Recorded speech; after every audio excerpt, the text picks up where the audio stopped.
a little difficulty with the system. We were giving new equipment, so Okay. he's trying to make sure that the councilwoman can get on. Let's do it.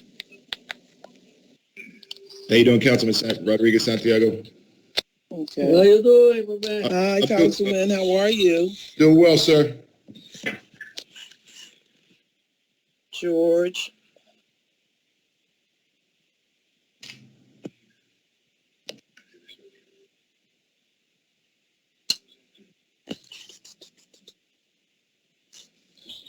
Mr. Conlon, could you unmute yourself, or you're still trying to assist?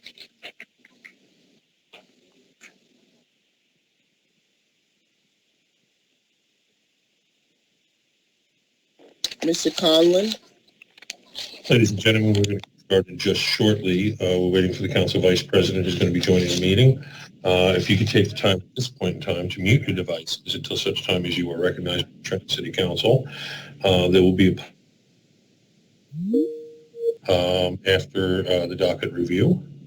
So once again, please take the time to mute your devices. If you'd like to follow along with items tonight, go to eCode 360 and look on Trenton's domain.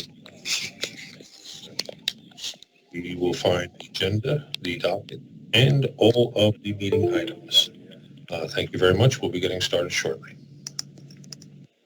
Are you ready?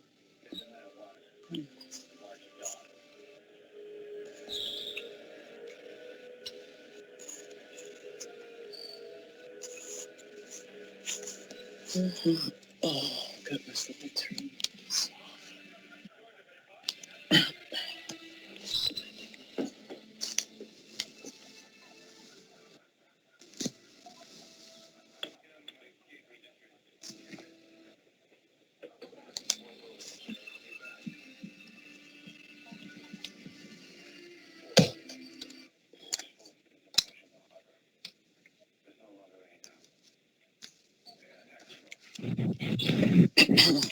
I'm actually on my phone. It wasn't coming up on my iPad. It wouldn't come up? All righty. Mr. Conlon, are you ready? Council President, Ms. Caldwell-Wilson has arrived. Thank you. This meeting is being called to order. Adequate notice of the meeting has been given in accordance with the Open Public Meetings Act pursuant to Public Laws 1975, Chapter 231. This agenda is complete to the extent known and was sent to the Trenton Times and the Trentonian newspapers, posted on the first floor bulletin board in the City Hall, filed in the City Clerk's office, and posted on the City of Trenton's website. Formal action will be taken. Roll call, Mr. Conlon.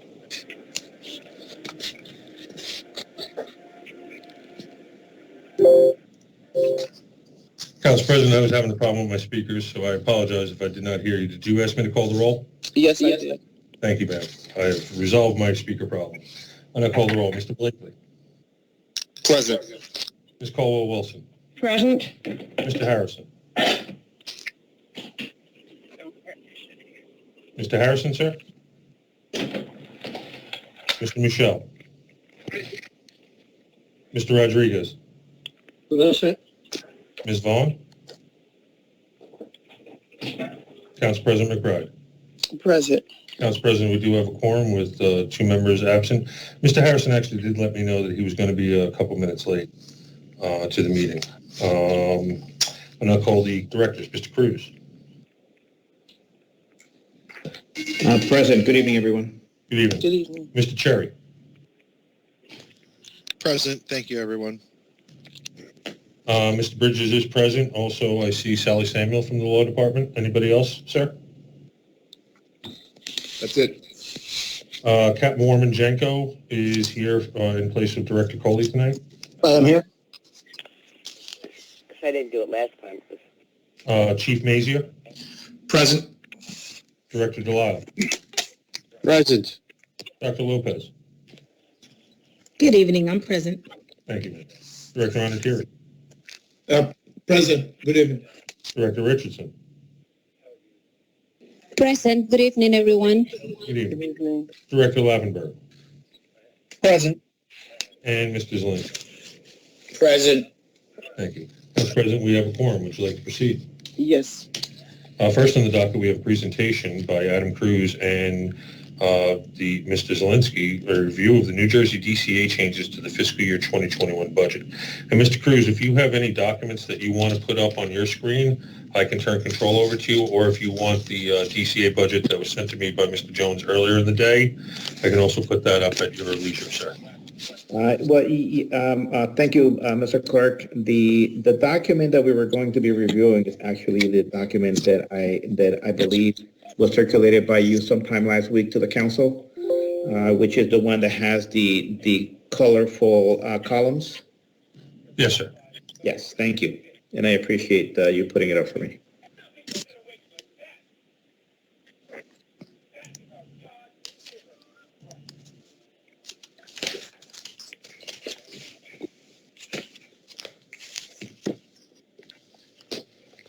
Do you have it, Mr. Conlon? I do, and I am headed in that direction as we speak. There we go. All right. There we go. All right. Well, thank you. Council members and members of the public, what you see in front of you right now is the document that was created after the city administration, as well as directors and representatives of the Department of Community Affairs, Division of Local Government Services, met at the DCA headquarters for 2 intensive weeks of budget reviews, and in the end, these are the recommendations that were made by DCA as to what line items needed to be adjusted. One of the great things that I can share with you tonight is that as of 3:57 this morning, 3:57 this afternoon, the Director Suarez actually gave a final approval to our budget, and because of that approval, we can say proudly that the city will be facing a zero tax increase in this year's budget. So we were successful in reducing the introduced amount, and because of the hard efforts that were done by Department of Finance, Colin Cherry, and others, we have now, we are going to be, hopefully, council permitting, we will be adopting a zero tax increase for this year, 2021 fiscal budget, which ends on June of this year. So we are very proud of that. Excuse me, Mr. Cruz, I would just like to interject into your statement and read it into the record that the DCA recommendations and the administration going back and forth is due to the Trenton City Council not accepting an increase in the tax rate for our citizens. So the budget belongs to the council. The council refused to put an increase in taxes onto the residents of the city of Trenton, and I would like for the record to reflect that. Thank you. President McBride, Yes. I'd like to just say something for the record. Go right ahead. Rather than figuring out who's going to take credit for this bit of good news, we should be focused on the fact that it's occurring, and the posturing. No. I'm not, President McBride. I'm still talking. I'm still talking. I have the floor. You sat back and you didn't do any work into this budget. I'm not finished. I'm not finished. I'm not finished. He has taken the floor back, sir. For this budget to have a no increase on the taxpayers, it needs to be stated, because President McBride, are you going to interrupt me while I'm talking? President McBride, are you going to interrupt me while I'm talking? That they work very hard. President McBride, President McBride, are you going to interrupt me while we're talking? Because I did not interrupt you while you were talking. Yes, but Mr. Clerk, we're not talking to you. You have nothing to do with this. She interrupted me while I was talking. She's So the chair, sir. I'm just very clear. But I don't care who she is. The fact of the matter is I was talking. Wow. Sir, she is I the was chair, talking. and according to Robert I don't rules, she care. controls this She- meeting. I She- am just being takes the clear floor from that you. she interrupted me. Point of order. Point of order.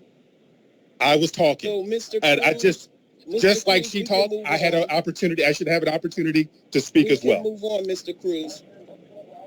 I wasn't finished, just for the record. So, Madam President, thank you. I had not completed my statement. I was actually going to say that because of the COVID situation in the city, the mayor, with cooperation, absolutely, of council, were concerned that the city was going to be facing a possible increase. And because of those concerns, we made it a point that the city, can reduce the amount of the introduced tax increase to as close as zero as possible. So yes, to the credit of the council and mayor, yes, we definitely can say that we work hard in cooperation to get this done. Going back to the document in front of you, if you see we start with the mayor's office, and then it goes down to every department in the city. And as you can see, from the first line, Madam President, if you would like me to go line by line for Yes, What for the- the public. For the public. For the record, Council President, I'm sorry to interrupt. I just wanted to make my presence known. It's Robin, Westport Council Representative. So noted, ma'am. Thank you. Okay. All right, so the introduced budget for the mayor's office and salaries and wages was introduced at $532,778.28. Once we sat down with DCA, an adjustment was recommended, and the city counter with an increase to increase the recommended savings to include an additional $13,000. So the cut ended up, the number ended up being introduced at $532,778. It went to $518,000. So that is the new number for the mayor's office on salaries and wages. In operating expenses, we introduced a budget of $67,500. That number was cut to $37,000 for a savings of $30,500.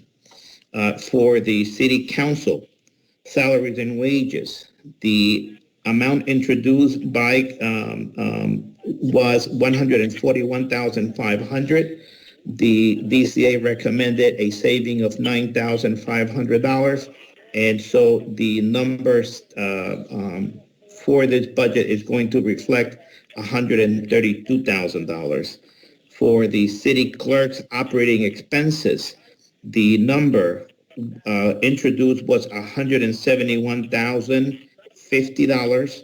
It was reduced by $10,000, and the number now is $161,050. For the city clerk's office, salaries and wages, the number introduced was $311,297.84. That was dropped to $293,000. For the city clerk operating expenses, the introduced amount was $148,593, and the number in saving, the recommendation was in savings $75,593, and the new line item is going to be reflecting only $73,000. The election fund, that was actually left untouched. It was introduced at $43,581, and it remains at $43,581. For the administration, salaries and wages, The amount introduced was $738,906.64.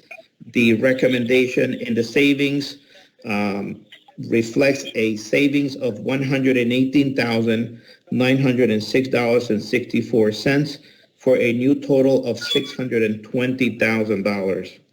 Administration operating expenses, the number introduced was $454,500, and the number recommended to cut was $29,500, and the number now reflects $425,000. I can't hear because somebody needs to be muted. Summer youth employment, $12,000. That remained the same. It was there was no cuts, and the summer youth operating expenses, $8,800, also was left untouched.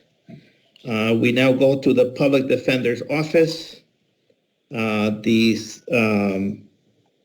me go salaries and wages. Okay, so when you look at the public defender salaries and wages, as you can see, there was no number there on this table, and that is because that number had been moved to the courts. But because we were still under this year's budget, the number was the change had not been effectuated, and they recommended that we keep the number in administration until the next budget comes on. So it's showing zero, but now it is showing $52,000, and that is actually what we pay for the salaries and wages for one person at the public defender's office. The same thing happened to the public defender's operating expenses. There was also zero introduced, and again, it's because it had been moved to courts. DCA recommended that we bring it back and keep it in administration until the end of this budget year. And so the number was kept, and that's why it's reflecting a $605,000. So there's no saving. There is actually an addition because that number you will see was not moved to courts. For the Division of Central Purchasing, we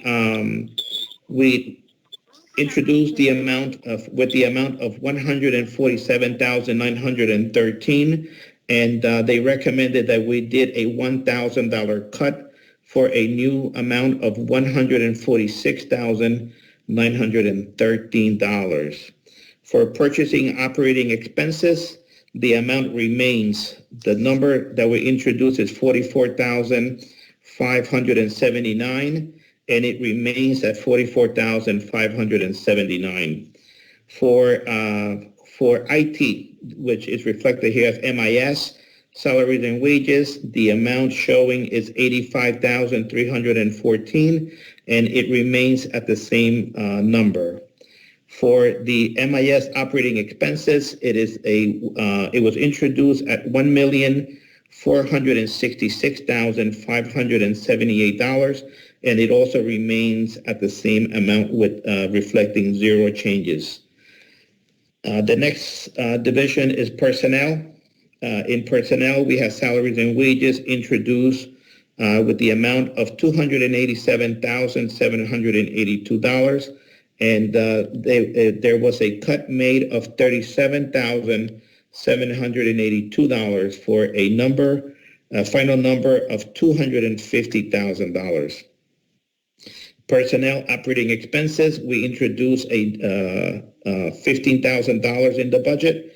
That remains the same at $15,000, so there's no cuts for that line. For insurance, salaries and wages, we had $63,609, and they recommended a cut of $6,609 for an amount of $57,000. The Department of Finance, salaries and wages, we have an amount of, we introduced an amount of $66,337, and that amount was increased by $54,663 for a new number reflecting $121,000 in total. Finance operating expenses, the amount introduced was $73,045, and $70,000 were cut from that, and now it's only reflecting an amount of $3,045. Accounts and control salaries and wages. The line that we introduced was $399,106.55. The recommendation was to cut $49,106.55, and the new number on that line will reflect only $350,000. Accounts and controls operating expenses, we introduced at $10,431, and it remains the same. For audits operating expenses, we introduced at $46,000, and it remains at $46,000. Treasury salaries and wages, we introduced an amount of $164,717.45. A recommendation was made to cut $9,717.45 for a new number of $155,000. Treasury operating expenses, $81,300 were introduced, and the recommendation was to cut $21,300 from that line, and the new number is reflecting a number of $60,000. We're now going to tax collection, salaries and wages. The amount introduced was $463,803.87. There was a recommendation made to cut $53,803.87, and that rounded up the number to $410,000. The next line is tax collection operating expenses. We introduced a number of $284,150, and the number remains unchanged. For assessments, salaries and wages, we introduced a budget of $443,639.64. The recommendation was to cut $59,639.64, and the new number is $384,000. Assessments operating expenses, we introduced an amount of $20,030, and the number remains unchanged. Excuse me. Reevaluation operating expenses, the amount we introduced was $65,000, and it remains unchanged at $65,000. Law department salaries and wages, the number that we introduced was $1,104,019.57, and the number remains the same. There was no cuts recommended. We now go to the next line, and that is the law department operating expenses. And the operating expenses introduced by the city, we introduced with an amount of $1,367,575, and the line was increased by $200,000 for a new number of $1,567,575. I have a question. Yes. President McBride, do I have the floor? Yes, go right ahead. Are you going to interrupt me this time?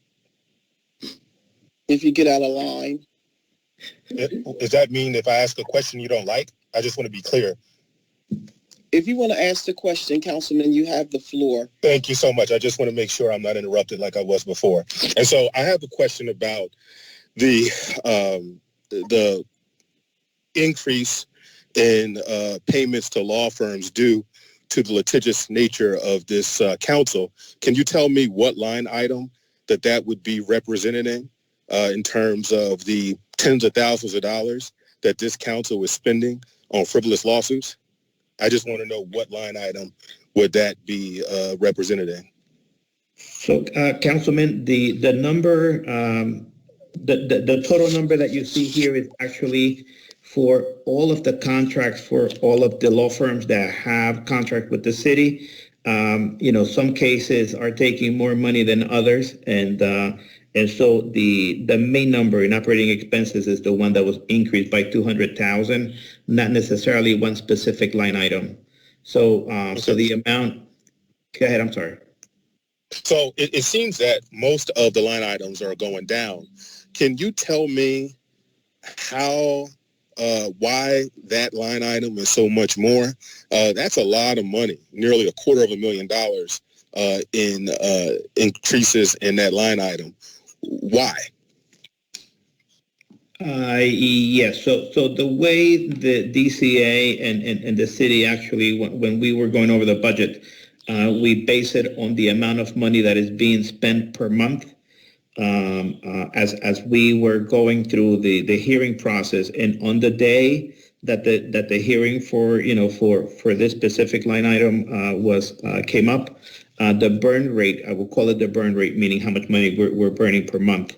The burn rate was required that we added an additional $200,000. I don't have the specifics as to which law firm, but I do know that some law firms, are doing more work than others, and that depending on the cases, we need to add more money to them. So it's I'd like to. If you could get me a copy of where we're expending. I mean, $200,000 is a lot of money, and I just want to make sure where that money is coming from, so we can place the fault where that lies. Since we're talking about blame and who gets the credit, I think it's important that we look at such an extensive increase in this line item, and we figure out where it's coming from and how we can mitigate it next year. Thank you so much. That's all I have. Council President, Acting Law Director Bridges, may I further respond to Councilman Blakely's question? Yes. Councilman Blakely, thank you for the question. Thank you, Council President, for allowing me to speak. At the end of the day, this has to do with exactly as the business administrator said, the burn rate. We have a lot of litigation that's taking a long time to resolve itself. We have many in that litigation, we have many law firms that have to be assigned individually to certain members of administration, of council, due to conflicts of interest. When we met with DCA, I laid out a plan for them in an effort to mitigate this problem in the future. And one of the things that we're doing in the law department is we're bringing stuff in-house. We're not farming every case out that comes into the building. We have Ms. Razat, who is doing a yeoman's job at the investigation, so we're able to keep that in-house. So we're really putting plans in place, because this is something that I personally was shocked about when I first came on, the amount that we're spending on outside counsel.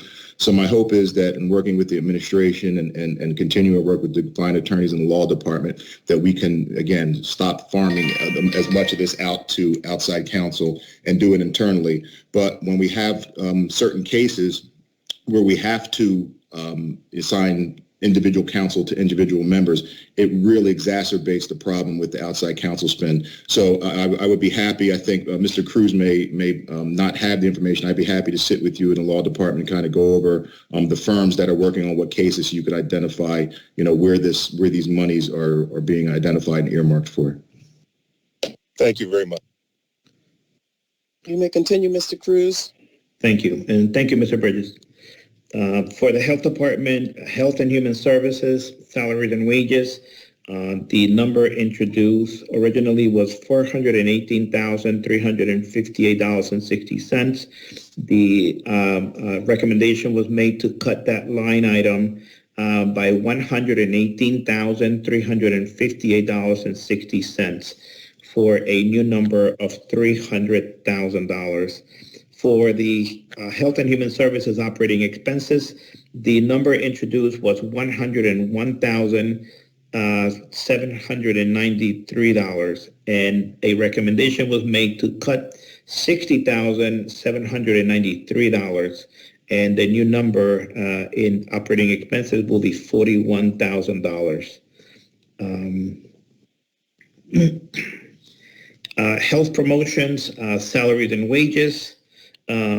This number was introduced at $661,910.45.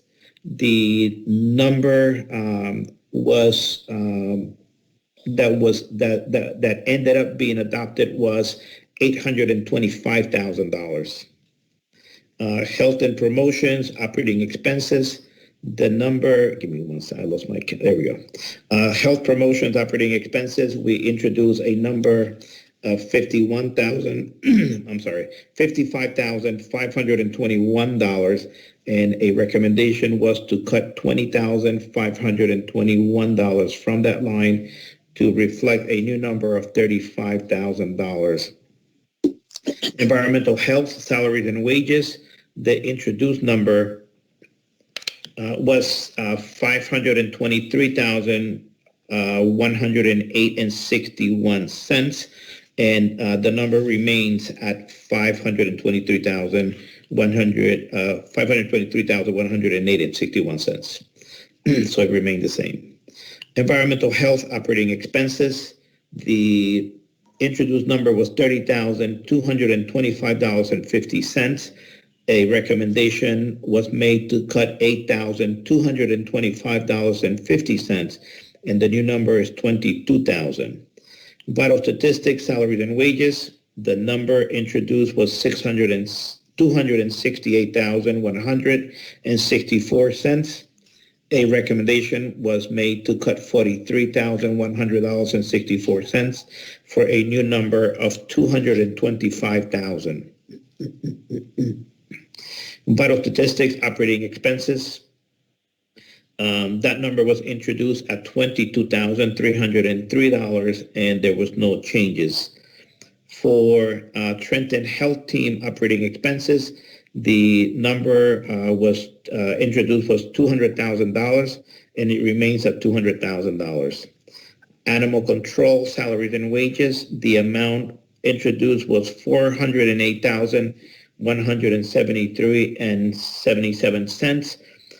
It was recommended that we cut $38,173.77 for a new amount of $370,000. Animal control operating expenses, the introduced number was $199,800, and the number remains unchanged. Adult and family services, salaries and wages, the introduced amount was $221,758.34, and a recommendation was made to cut $129,758.34 for a total amount of $92,000. That's the new number, $92,000. Adult and family services operating expenses, the number introduced was $158,543, and that number remained unchanged. Community relations, salaries and wages, the number introduced was $513,589.51. A recommendation was made to cut $328,859.51, and the new number is $185,000. Community relations operating expenses, the introduced number was $54,761.75, and a recommendation was made to cut $20,000 from this line for a new total of $34,761.75. Public assistance operating expenses, the number introduced was $30,450. A recommendation to cut $10,000 was made, and the new line number will be $20,450. SAC salaries and wages, the introduced number was $611,830.49, and that number was also cut by $100,000. $830.49 for a new total of $511,000. SAC operating expenses, the number introduced was at $65,707.70, and $35,000 were cut from that line, and the new number is $30,707.70. Emergency shelters operating expenses, the introduced amount was $279,130, and the number was not changed.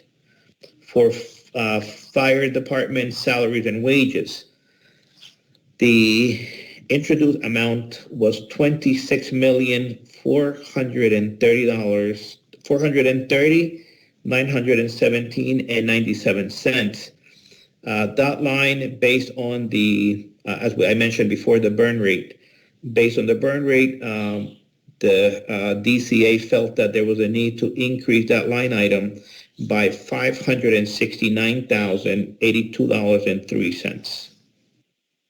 For fire operating expenses, we introduced a budget of $678,990, and the number that is going to be needed was increased by $21,010 for a total amount of $700,000. For emergency management, a total of $120,000 were introduced, and $20,000 were recommended for cut, and the number now shows $100,000. Emergency management operating expenses was introduced at $71,200. $30,000 were cut, and the new number now reflects $41,200. Trenton EMS, the number that was introduced was $102,000. It was recommended to cut $10,000 from it, and is now reflecting $92,000. Police salaries and wages, the number introduced for salaries and wages for police was $32,502,682.48, and it was recommended that we cut that number by $880,682.48. For police operating expenses, the city introduced... Hold up, Council President. Go right ahead. Okay, salary and wages for this $800,000, cutting the police. What impact is that having? So what line items were cut? Because I'm concerned because, we have a high crime rate with the murders. We didn't resource, or we did not net the amount of recruits that we were hoped to have in the last academy. So we got the summer months coming up. So I just want to know, $880,000 is a lot of money to be cutting from a city that has some serious need for additional resources considering the level of crime. So what's the rationale? What's in there, Mr. Cruz? That $880,000. Madam President, may I? Yes, go right ahead, Mr. Cruz. All right. Thank you, Madam President. Councilwoman, it's actually a good question. What we were looking at that time, as I mentioned before, was the burn rate of every department, and the police department at the current staffing and including the overtime that they are putting on every day, was they looked at the total of the salaries that were at the burn rate for the last, I think it was for the last 3 payrolls. And so it was a very consistent number, and it will not reflect any drop in police protection. I know that the police director, and she could probably speak to that, or Captain Wermanjenko, there are already built-in overtime in those hours that were taken into consideration for some of the hot zones and everything else in the city. But the number of operation is not being diminished by the cut in this number. And so we can continue at the same amount of overtime and police protection that we've been having for the last 3 months in the city. So there is no reduction in services or personnel. Well, I don't know about that. All right, so is the captain or the director is on the line? Yes, Captain Wermanjenko is here. So, I have some concerns because, I experience from time to time calling the command center on the Saturday or Sunday and can't get resources. And it really is concerning that we're cutting almost $1 million from the police department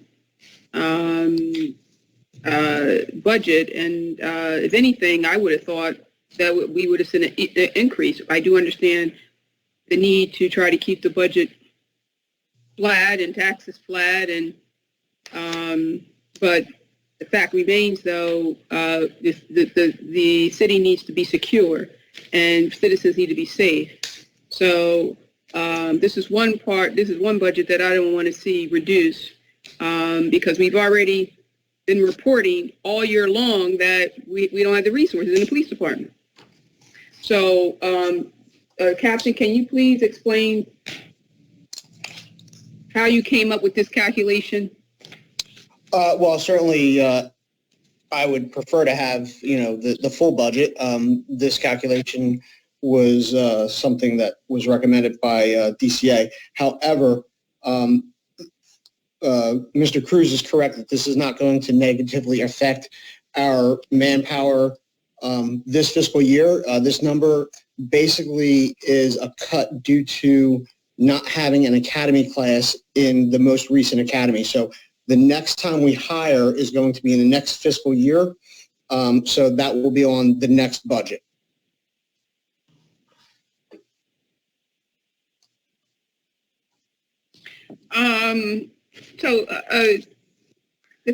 So can we highlight that, Mr.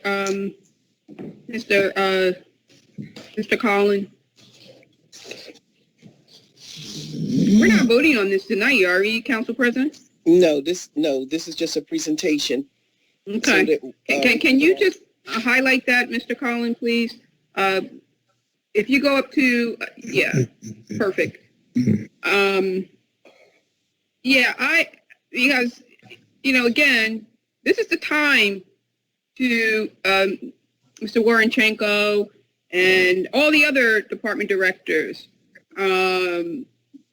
and even council members to, we cannot be shy and sit and accept these cuts because we all know during the course of the year, when we start asking for services and when constituents start calling and residents starts calling, then we get replies from, city employees and appointed officials that, we don't have the budget and we were cut this amount and that amount, so we can't deliver the services at the level that you expect.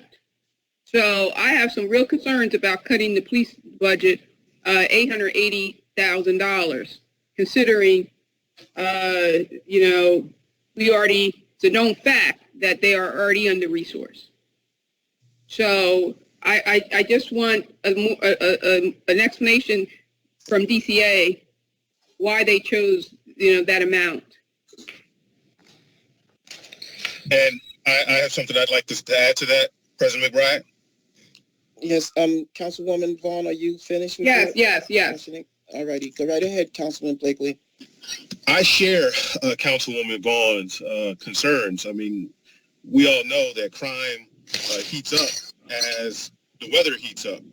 And so, the idea that we are going to maintain the same level of services that we had in January, February, March, and April in June and May just doesn't seem sensible to me. I know that, quite frankly, there are going to have to be some cuts for us to have a 0% increase, but I just want to make sure that it doesn't come at the expense of city services.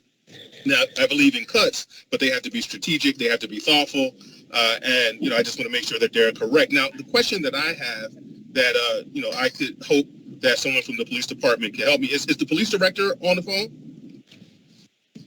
No, the captain is. Correct.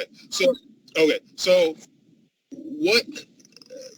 you're saying that this budget does not reflect any cuts to existing services. So no one's going to be laid off. No one is going to be, not get the hours they need. Is that correct? Yes, that's correct. Okay. How does the rest of the fiscal year look compared to last year's appropriation? So, there's going to be cuts for the remaining months of this fiscal year. How do those cuts reflect the cuts that are being considered today? That is an excellent question, sir. However, I was not involved in the budget process last year, so I have not reviewed that budget compared to this budget. I don't understand why the police department director is not here. This is a really important, exercise for us to go over these numbers. And the fact that we don't have a representative from the police department, to talk about the numbers is ridiculous. And I'm really disappointed that she is not on this line. Do we have anyone who could speak and answer the question that I have regarding this matter? Councilman, to be fair to the director, she is out on sick leave, so I wouldn't chastise her for having an ailment. However, someone should. Well, let me just, sir, if you don't mind, I'll say that no one is chastising her. I'm just asking for information that I don't have. So, if she's sick, she gets better, and I look forward to her getting better. But fundamentally, we should have answers to these questions, and someone from the police department should have been equipped with answers for the questions that I have. And so, I'm not chastising her for being sick, and I'm not, attempting to embarrass her. I just want answers, and quite frankly, I don't have the answers that I'm asking for. Maybe you can help me. Yes. So, Councilman, as we are all aware, when you come to crime statistics, you look at crime statistics from month to month. Last year's crime statistics went from January to December. You had the heavy summer months there, July and August. Then we had, some other September. We had some really bad months, and the police department beefed up the amount of personnel that they needed to take control of the crime rate in our city. It is my understanding from the director's viewpoint that the numbers that are reflective in the salaries that were taken into account for us to be able to come up with a number, those salaries are reflective of additional personnel that is currently being used from January to February and March.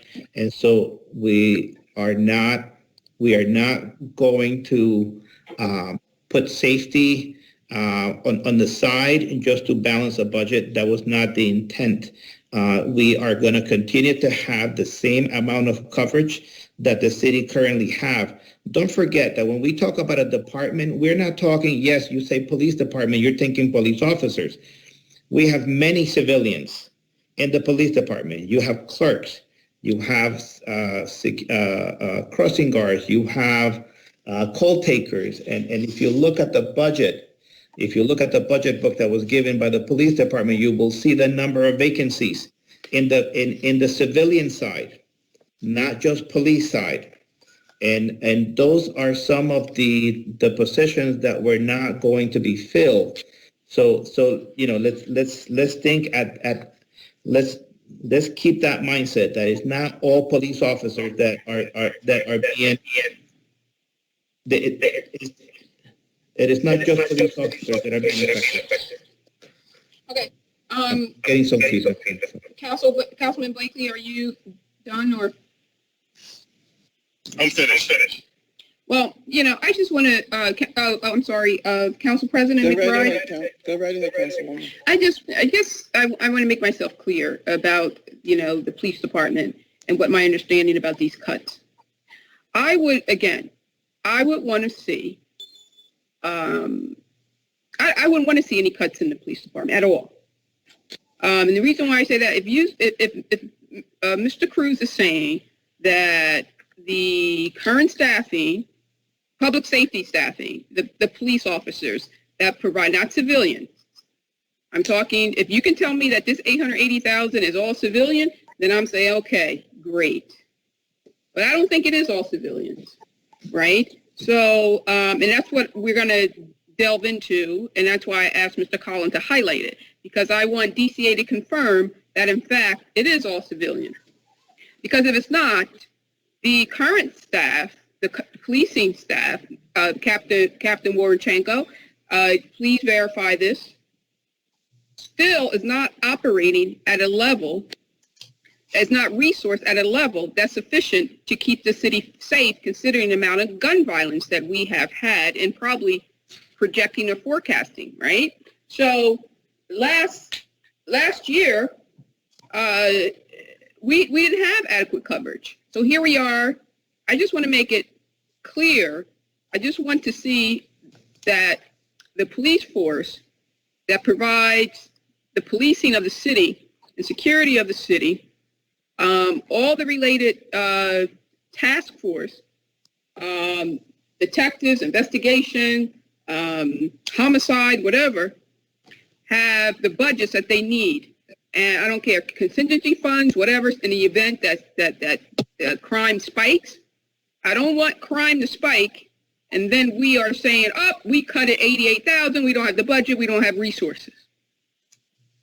Now, that's what my point is. So, do we have enough money? Are we allocating enough funding here, budgeting enough to anticipate a spike in crime? Yes, that is not going to affect our ability to fill any manpower needs that we have. Well, Mr. Woronchenko, well, that's not what was reported last year to the council, that you were not able to. So what happened between now and last year? That now all of a sudden you are properly resourced. Did you change strategy? Like, what did you do? Because you didn't. Go ahead. If you're asking me if I would like to have police officers, the answer is absolutely yes. To have, however, with what we are doing, we will still be that until June comes and the next budget starts. Mr. Collins,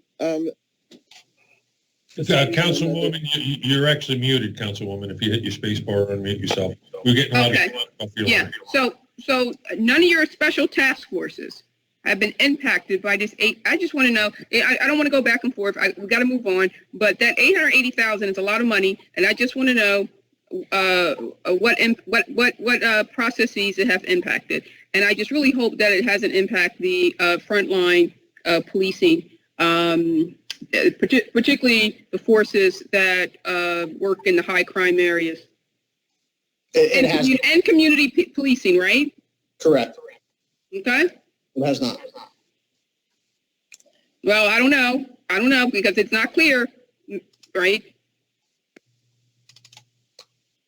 But thank you. We'll come back. Okay. you may continue, Mr. Cruz. Thank you, Madam President. Police Department operating expenses. Mr. Collins, can you see where we're getting the feedback? I'm hearing an echo. Yes. Okay, I guess it's coming from Councilwoman Vaughn. Police operating expenses, we budgeted the original amount of $1,807,800, and that number, based on the burn rate again, was cut by $507,800 for a new number of $1,300,000. Crossing guards, salaries and wages. The introduced amount was $683,036.58. That number was cut by $26,036.58 for a new total of $657,000. Crossing guards operating expenses, there is none. Communications, salaries and wages. The number was introduced at $3,027,244.72, and the number was cut by $427,244.72 for a new total of $2.6 million. Communications operating expenses. The communications operating expenses was introduced at $541,975, and the number was reduced by $156,975 for a new total of $385,000. For Department of Public Works, the salaries and wages was introduced at $382,222.11. The number got cut by $40,226.11 for a total amount of $342,000. Public Works operating expenses, it was introduced at $10,700 and it remains the same, no changes. Solid waste, it was introduced at $3,952,204, and the number was cut by $552,204 for a new total of $3.4 million. Solid waste operating expenses, the introduced number was $335,200, and that remains the same. For streets, salaries, and wages, we introduced a number of $1,506,390.55.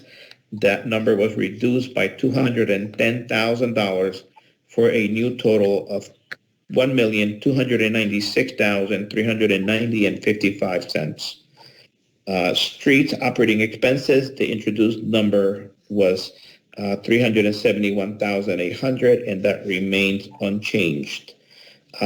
Snow removal, the introduced amount was $213,000, and that too remains unchanged. For public property, salaries and wages, the introduced number was $2,618,056 and $256.25. My apologies. And the number was reduced by $518,556.25 for a total of $2,100,000. Public properties operating expenses. The amount introduced was $1,384,872.50, and there was no recommendation to increase or reduce. Traffic and transportation, salaries and wages. The amount introduced was at $638,323.82.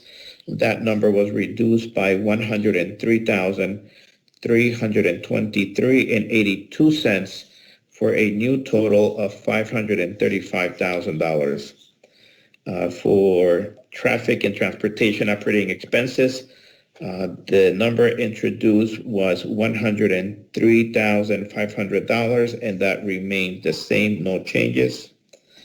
Engineering, salaries and wages.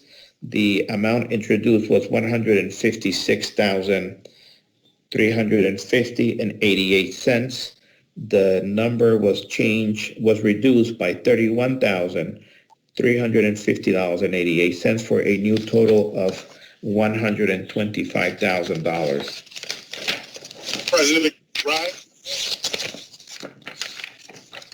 President McBride?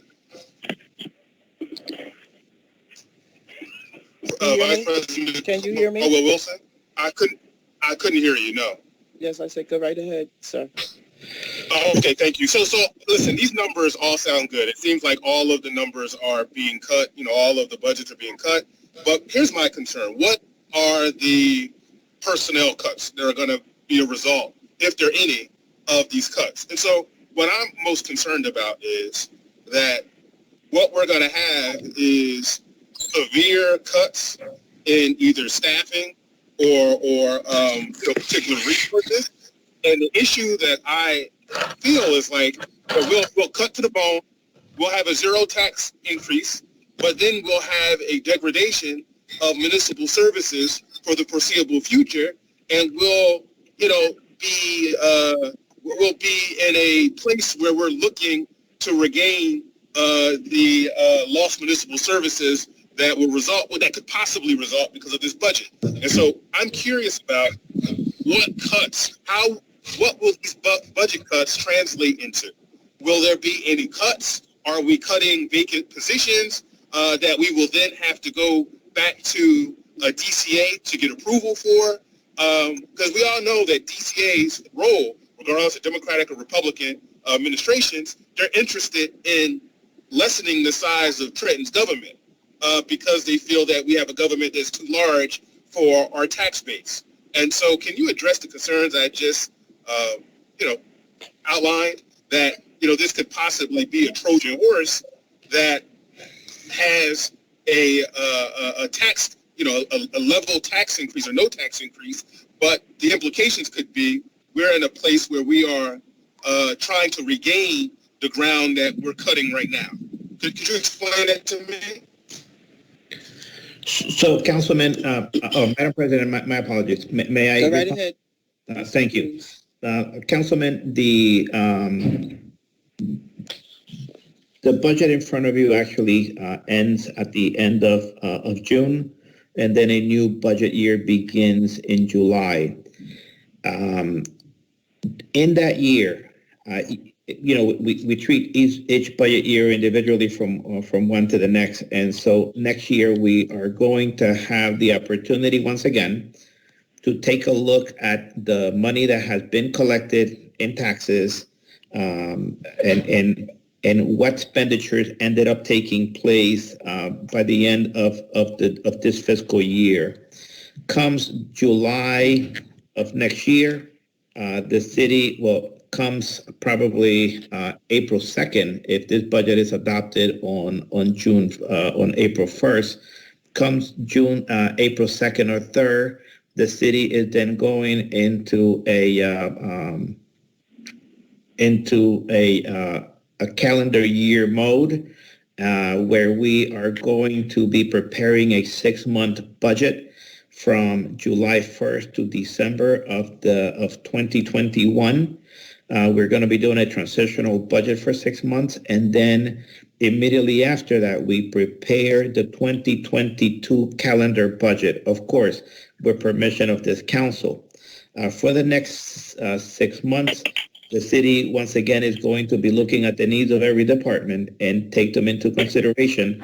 And of course, with the assistance of DCA, and see where do we go from there based on the need of each department.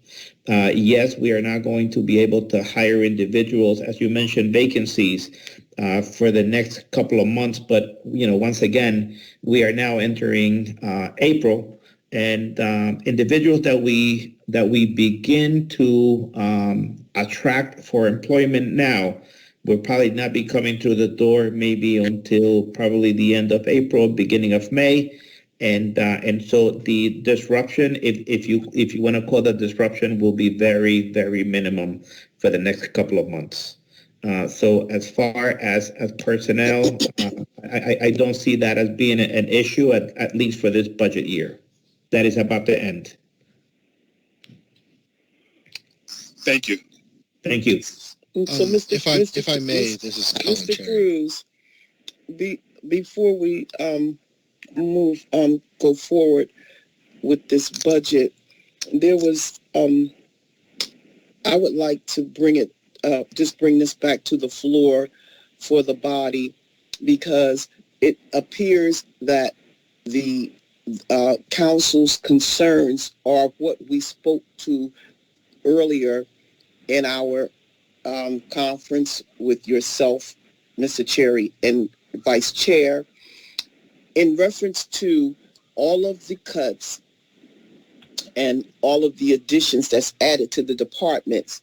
In most budgets, when you get those reductions or the increases or decreases, there's a line-by-line item explaining to the council and the public where those dollars would be coming from.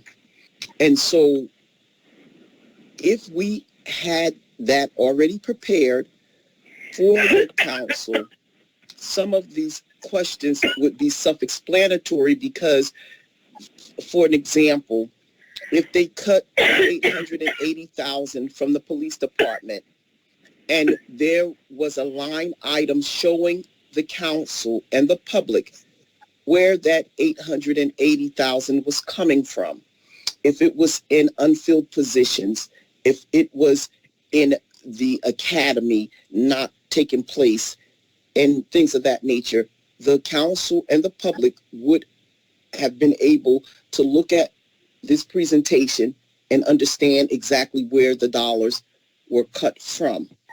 So we need to get that information for all of these numbers that have been deducted from these departments. Those numbers should reflect where they're coming from, where are those dollars coming from. And so that would resolve a lot of our questions. So we still need to get that.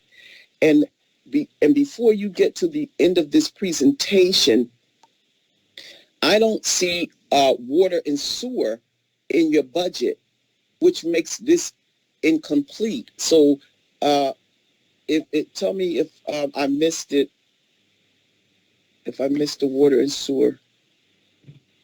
Madam President, the Water and Sewer Department were not part of the hearings asked by DCA, not by design by us, but by DCA. But whether or not they were part of DCA's hearing, because they came from under the MOU, they are still a part of Trenton's departments, and they should be included in the budget. And so by Thursday, they will have to be on this budget in order for this budget to be complete. Make no mistake about that water in the sewer department must be included in this budget. So I'm hearing myself somewhat, there's an echo. So we must have the water and sewer included in order for the budget to be complete. DCA has nothing to do with our water and sewer because it's not under the MOU, but it is a part of the city's departments, and so it has to reflect that. Yeah, so Madam President, I'm sorry, Madam President, I cut you off. My apologies. No. I just was saying you can continue. Okay, thank you. So the reason why they are not reflected here is because, as I mentioned, they were not part of the hearing process. However, they are still part of our overall city budget, and the document that you will be receiving showing the addendum resolution. I believe it's Vaughn's computer. Councilwoman Vaughn, can you mute yourself? I think the feedback is coming from you. Thank you. Thank you. You will still be seeing the changes that are being done in the water department. They will be part of the resolution where that will be adopted prior to the adoption of the budget when we do the budget amendment. So there will still be part of that. Because if you'd like for me to create a line item similar to what we have here, we can do that, but because we're moving away from this table and, you're asking for the other document, that's something that will be reflected on the other document. Okay, so you can continue. Council President? Yes, Councilwoman Vaughn. I'm sorry. I think I want to follow up to your question about the Department of Water and Sewer. The Department of Water and Sewer is a part of this city. And it should be, this is a public meeting that we're in.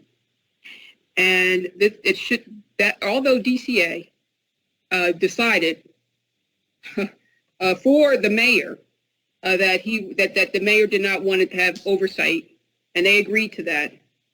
But we're the elected council of the city, and we have purview of the budget. And the Department of Water and Sewer is a department like any other department, and it still should be included. Rather DCA wanted to chime in on it or not, that was their choice, just like they decided they didn't want to provide governance over it. But it needs to be on this spreadsheet so that the public can see it, just like they're seeing everything else. Every department in this city needs to be disclosed publicly to the residents and taxpayers of the city. This is what this meeting is for. And what Mr. Cruz just said is totally unacceptable.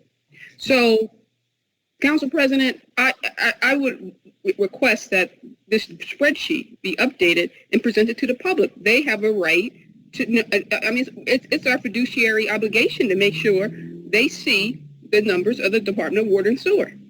It ain't going to do me, it's not going to do me any good as the West Ward Council representative to see some report after the fact. I want my residents and my constituents to see it now, as they are have the right to see. It's their water and sewer department. So we operate under a mayor council form of government. I don't understand who makes these unilateral decisions that the water and sewer department don't belong in the same spreadsheet with all the rest of the departments. So when can we get this? And when can the public see it, Mr. Cruz? Madam President? Yes, go right ahead, Mr. Cruz. Yes, Madam President, Ms. Vaughn, can you mute yourself? No, and I just want to say one thing. And this is not, I sent Mr. Collin available? I sent an email out last week requesting of the administration to ensure that this spreadsheet be updated. So this is not something new that was requested of the administration. So I don't understand the reluctance. So, Mr. Collins, did you not get a response from the administration regarding the council's request to add the Department of Water and Sewer to this spreadsheet? Spreadsheet is what I received, ma'am. So, no, I'm talking about, I sent an email out requesting. Did you not get my email? If you sent an email requesting it, I would have forwarded it to the business administrator, and that would have been on their prerogative. I don't have those numbers, so they never responded. So did you send, pardon me? I don't know what numbers DCA changed for the Department of Water and Sewer. That's not what I'm asking. I sent you a request, and I said to the council, and I believe I CC Council President McBride, and the whole council, as a matter of fact. And I believe you forwarded it on to Mr. Cruz. I forwarded it to Mr. Cruz. That's correct. So did you ever receive a response from Mr. Cruz? To the best of my knowledge, no, ma'am. The only response I received was with the presently Willican. Okay. So, Mr. Cruz, was there a reason you didn't respond to our request? I was too busy working on the budget, Councilwoman. Well, really? So you could not, so you were too busy that you couldn't even put the department where you knew that this spreadsheet was deficient and did not have the proper information in it for us to review because one of the city largest departments were not here. It was not included. When we had the meeting last week, I made it very clear to council that this sheet was actually prepared by DCA and not the city. And so we're working out of the sheet for the numbers that was by DCA.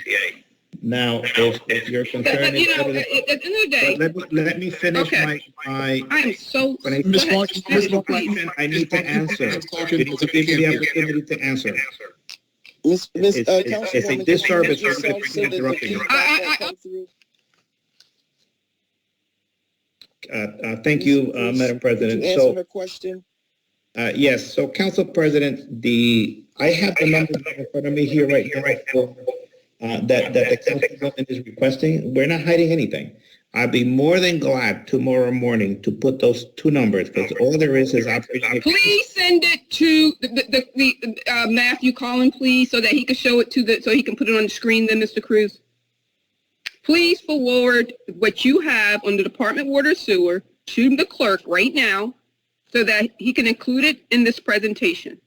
I can take a screenshot of the page with my cell phone and send it to him via text message. I don't know if he's going to be able to see It's it. the BA on. It's the assistant BA on. Mr. Colin Cherry, can you forward the spreadsheet with the Water and Sewer Department on there so that the public and the council can see it? Councilwoman, Madam President, this is Colin Cherry. May I? Yes, go right ahead, Mr. Cherry. Those numbers haven't changed as they weren't addressed by DCA. So the introduced budget spreadsheet that Mr. Conlon has would be sufficient to detail any questions council might have. Ms. Vaughn, you're muted. We're getting a lot of feedback off of your line, so I keep having to keep. So please don't mute me again, Mr. Collin. I can mute Ma'am, I cannot myself. help it. Other people have to speak. No one else. Okay. What do you mean other people have to speak? When other people are speaking, the other participants. Okay. All right, Mr. Collin. I'm trying to speak now. Can you? I got you. So I can't understand how the business administrator refuses to include a department of the city, Department of Water and Sewer. This presentation is inadequate. DCA is a state agency that provides governance to all the municipalities. Rather it's under MOU or not, it still advises our municipality, and the Department of Water and Sewer should have been included. And it certainly should have been included on this spreadsheet for the council review. So I don't understand. I'm sorry. There is nothing. This is borderline. This is obfuscation at its best. Council President and Vice President, I need the Department of Water Sewer on this spreadsheet. And when can we get it, and when can we present it to the public with that spreadsheet? Right. I want to be able to have a spreadsheet to share with my constituents, the Department of Water and Sewer operating expenses and salary and wages. Ma'am, they are on Eco 360 right now. Mr. Cruz indicated that the numbers did not change. So that No, Mr. Collin, that's not for you to say. You just stand down, sir. Again, I want the spreadsheet updated to include the Department of Water and Sewer, just like all the other departments. Okay, Councilwoman, Mr. Cruz had stated that he was going to send that over. Let Colin screenshot it and send it over. And so while we're waiting for that, let's a screenshot is not included inside the spreadsheet, Council President. But the numbers are there. And secondly, and where's the Department of Water Sewer Director? He's not even on here to take questions. Mr. Conlon, if you go to page 8. Actually, Mr. Lavenberg is on the line. Yes, Councilwoman, I'm here. Okay, so when we get to your two Councilwoman's Council President's comment, when we get to Department of Water and Sewer, I want their numbers up, and eventually I want them included in the spreadsheet the same way as the other departments are. Okay. So Mr. Cruz, if Mr. Cherry can revise, because the spreadsheet has to be revised anyway, because you need to be able to give us the breakdown of the decrease from the departments and the increase to the departments. So can we look forward to getting the spreadsheet with all of the numbers on them before Thursday, so we'll have a chance to look them over tomorrow. And then Thursday, when we come back to the public, because Thursday is dedicated solely to this budget, so we'll have time to go back through it. So can we get that paperwork completed by then, Mr. Cruz? Madam President, well, thank you for allowing me to speak. Yes, this spreadsheet can be edited tomorrow, and I will be sending it to Mr. Conlon. Mr. Conlon, thank you for posting the book, the sheets there. It's actually page 8. If you look at the, I don't want people to walk away from this meeting thinking that we're hiding anything. This is actually a book that all council members received, and if you look at page 8 of the water, the numbers should be there. Page 6. That you're in Health and Human Services. Parking, water. There we go. All right, if you can find page 8.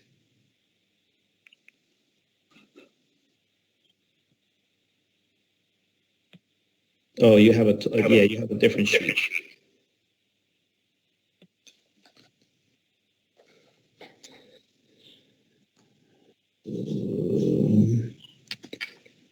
Again. Right there. That one. Okay. Can you make it larger? Okay. If you can make it a little bit larger, that would be better. Okay, there. So salaries and wages introduced was $10,885,530.53. Operating expenses $22,283,129.77. That is actually the two lines that every department actually is being represented on that spreadsheet. So those are the two numbers that the councilwoman is interested. So salaries, other expenses are there, and then other information there as well. But that is part of the budget book. Nobody's hiding anything. Nobody's putting a veil over anyone. Okay, so Mr. Cruz, again, this isn't, the council book is for the council. This is a public meeting. The public needs to see these numbers. You just are not reporting to the council. We are reporting to the public. It's a public meeting. The public needs to know. So. This document is posted at Ecode 360. So again, Mr. Collin, please, but the people are here, the public is attending the meeting, they should have the right to see it in that spreadsheet. So, if I asked you, I didn't ask you that, Mr. Collin. So, again, so what reductions, Mr. Lavenberg, have you reduced? Have you reduced? Councilwoman. Because, wait a minute, Council President McBride. She's the chairwoman, ma'am. Well, she has yielded the floor. Madam President. Councilwoman. I want to know what reductions Mark Lavenberg has made to his budget, because all the other department heads. Councilwoman. I have a question, Madam Councilwoman. President. Council President McBride, I have a right to speak. No. No. I've asked. Councilwoman. You used to have a budget meeting, you can't ask a question. Councilwoman. What's the use of this meeting if we can't ask a question? Councilwoman, I am going to allow Mr. Cruz to continue his presentation, and when we get to the water Madam President, and sewer, I have a question. Then when we get to the water and sewer, then all of the water and sewer questions can come into play. I definitely understand your sentiment that this should have been added on. I'm in total agreement with that. But we still need to allow him the opportunity to finish his presentation until we get down to the water department, and then we could talk about this particular piece of the spreadsheet. Okay, I agree. Agreed. Okay, so Mr. Cruz, can you please continue with the breakdown of the departments, and then when we get to the water department and the sewer department, we'll talk about that. Okay. Thank you, Madam President, and thank you, Mr. Collin, for putting up the spreadsheet. I appreciate that. Okay, so now, hold on. Let me make sure I didn't skip a page. My apologies. Engineering. Okay. So we were on engineering Operating expenses, Madam President? Expenses. Mhm. Thank you. Thank you. I actually lost my space looking for other lines. Engineering operating expenses, the amount we introduced was 56,090, and there was a recommendation to cut $10,000 from that line to reflect a new amount of 46,090. For landfills operating expenses, the amount for landfills that were introduced was at $5,785,000, and based on the amount of garbage that the city is disposing of, the amount has actually increased, perhaps because people are probably spending more time at home and they are producing more garbage. And so based on the burn rate that we have in the city, we had to increase that line item by $415,000. So the new number for the landfill is $6,200,000. Housing and economic development, salaries and wages, the introduced amount was $240,998.21. That number was reduced by $44,998.21 for a new total of $196,000. Housing and economic development operating expenses, the amount introduced was $57,890, and there was a reduction of $37,890 for a new amount of $20,000. The planning board, there's nothing for the planning board. Planning board operating expenses, the amount was $69,827,000, and it remains the same. Rent stabilization board, the introduced amount was $1,700, and it remains at $1,700. RE property management, salary and wages, the introduced amount was $350,547.57. That number was cut by $135,047.57 for an amount of $215,500. RE property management operating expenses, the introduced amount was $383,500, and that number got cut by $243,500 for a total amount of $140,000. Landmark Commission, the introduced budget was $1,850, and it remains untouched. The economic development salaries and wages, the introduced budget was $248,995.41, and there was a reduction recommended of $46,995.41 for an amount of $202,000. Economic development operating expenses, the introduced amount was $34,620, and that was cut by $24,620 for a new total of $10,000. Planning, salaries and wages, the amount introduced was $314,348.47. That number was cut by $54,348.47 for an amount of $260,000. Planning operating expenses, the amount introduced was $81,250. That too was cut by $60,000 for a new total of $21,250. Housing production, salaries and wages. The introduced amount was $232,633.02, and that number was cut by $92,633.02 for a new total of $140,000. Housing production operating expenses, the number introduced was $30,500. A recommendation to cut $5,500 was made, and a new total The new total is $25,000. Inspections, salaries and wages, the introduced number was $330,223.31. The recommendation was made to cut $95,223.31 for a new total of $235,000. Inspections, operating expenses, the amount we introduced was $28,020. A recommendation to cut $8,020 was made, and the new amount is $20,000. Technical services, salaries and wages. The introduced amount is $354,180.10. A recommendation was made to cut $100,180.10 for a new number of $254,000.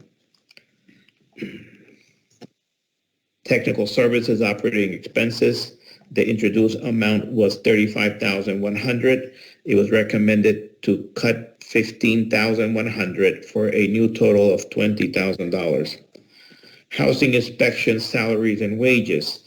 The introduced amount was $913,319.94. And a recommendation was made to cut $123,319.94 for a new total of $790,000. Housing inspection operating expenses. The introduced amount was $25,890, and a recommendation was made to cut $9,890 for an amount of $16,000. Hold it, Council President. Yes, go right ahead. Okay, can we talk about housing inspections, please? Yes. That's the Housing Inspection Department, correct? Yes. I mean, based on the vacant houses in this city and the non-compliancy rate with absentee landlords and outside investors of certain properties, isn't this a department that is well under budget? So is Mr. Delisle on the phone? Is he in the meeting, Mr. Delisle? Yes, I'm here. So can you talk to us about the Housing Inspections Department and the current level of resources and where are these cuts being applied specifically? Because this is a department that the residents of this city have not had voiced concerns about, that they have not seen the level of service that they have seen historically before this administration had taken over. So is this, I mean, it appears, based on the feedback I'm getting from the residents of the city, that this department is pretty much defunct. And looking at this budget, I don't even see how you're operating. So how many resources you have, and just explain to me where these cuts are being applied. Council President, may I respond? Yes, go right ahead. Thank you, Council President. Councilwoman, I think the cuts that are being applied to my department are similar to the other ones that the business administrator explained, looking at the current burn rate and the projected resource needs through the end of this fiscal year. And we certainly would look to increase the budget for the next fiscal year with additional hiring. Well, I mean, that's not explaining anything. I want to know how many resources you have currently in the Housing Inspections Department. How many vacancies you have? Well, because you know that we have a vacant house issue, and we have code violation issues in the city of Trenton related to absentee landlords, right? So we're told, residents are being told on a daily basis about vacant houses that are adjacent to their homes and on their block, all over the place, even on my street, that they call your department, they get no answers, They get delays in response. The owners of those properties are not being held accountable. The housing inspection departments aren't writing tickets. Actually, some of your employees are actually sharing with the residents that they are under-resourced. Well, so I want to know what's going on, because, you know, based on what you guys are saying here, I mean, you would think that your department is running optimally and you're providing the service, you're operating at the service level that that the residents expect, but you're not. No. So I don't understand how you are not coming to this council asking us for more money based on the feedback that's out in the public space about your department here, Mr. Delisle. Because housing inspections, man, you know, every day folks are saying that your department's not resourced properly. You can't, when residents call, again, they don't get called back. You're not going to court. You're not issuing violations. You know, you're not even generating the level of revenue that was once that the city once saw out of your department. We've seen great revenue generation out of the housing inspection department, but now under your leadership, I mean, the number of violations, I mean, are minimal. So I don't understand what's going on with your department and these numbers. So are you happy with the service level? I mean, are you happy with the level of resources? Are you able to perform the function of the housing inspections department and service the city at the level that the residents expect? So, Councilwoman, you threw a whole lot in there. I think, as the business administrator indicated before, that this is certainly a reduction from what the introduced budget was. It's an amendment after discussions with DCA and an effort to keep taxes flat. Absolutely, I'd like to have more inspectors. You know, COVID has been certainly a big disruption to all services across the board. If we have an A/B schedule, there's times when people aren't even in the office. The department's been, you know, under-resourced for many years. What we're dealing with, the realities of what we have and what we can afford and what's before us right now. Inspections certainly have been impacted because of COVID. We weren't doing interior inspections because of that. As far as revenue goes, you know, and it's going to be a function of economic climate and impact, and in the technical division, number of building permits. For the housing side, I'd have to look into the details and get back to you on why that may be, to compare them from, you know, year to year. There's been impacts just in the courts in processing inspections and fines and fees and collections. So, but you certainly point out that it's a distressed city with lots of needs and resources. I understand that the courts, but the courts are operating because, you know, we have lawsuits against us by the mayor, and the courts they continue to function virtually, so they're hearing cases. So I don't know if that's you know, I don't think that's a bottleneck for you. Again, I don't think that you're hearing the residents and the crisis that the city of Trenton is experienced with these vacant houses. And we need a fully operating housing inspections department.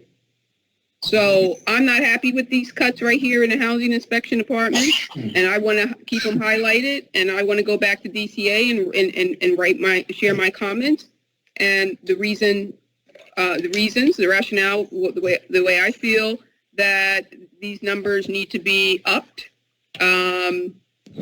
The residents, we cannot, you know, vacant houses have a lot of implications throughout the city, right? They have impact on crime,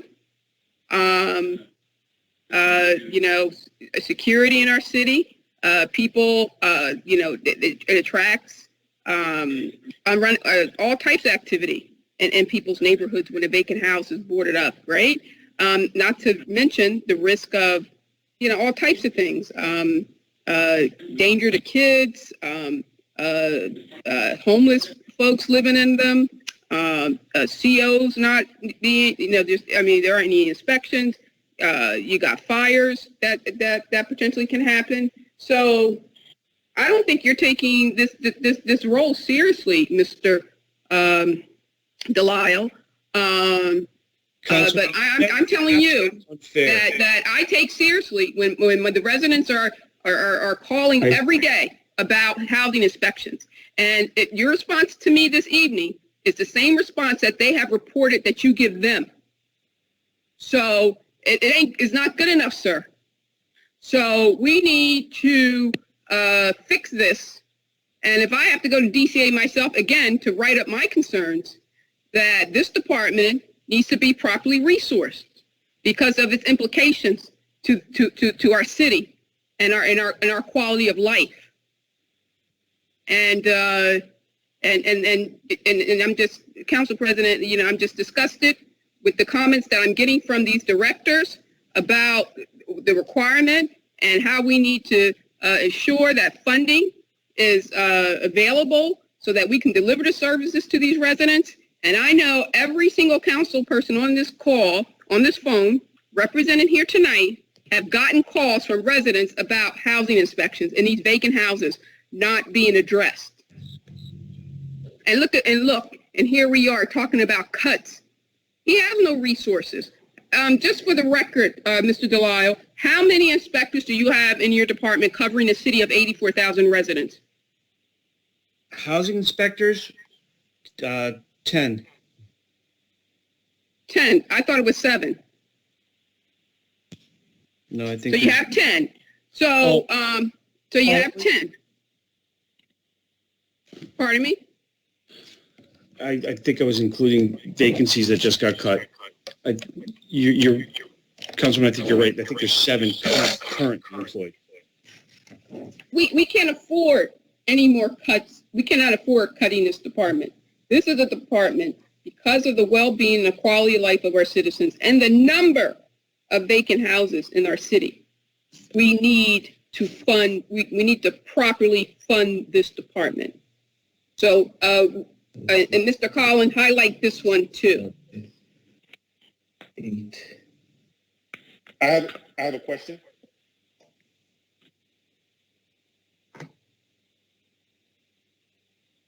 Council President.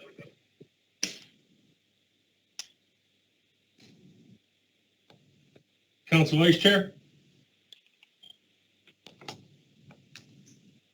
Oh, I apologize. I had to unmute. Yes, Councilman Blakely. So I think that Councilwoman Vaughn brings up really good points, actually. And I want to follow up on the points that she made that I thought, like I mentioned, were very, very cogent and thoughtful.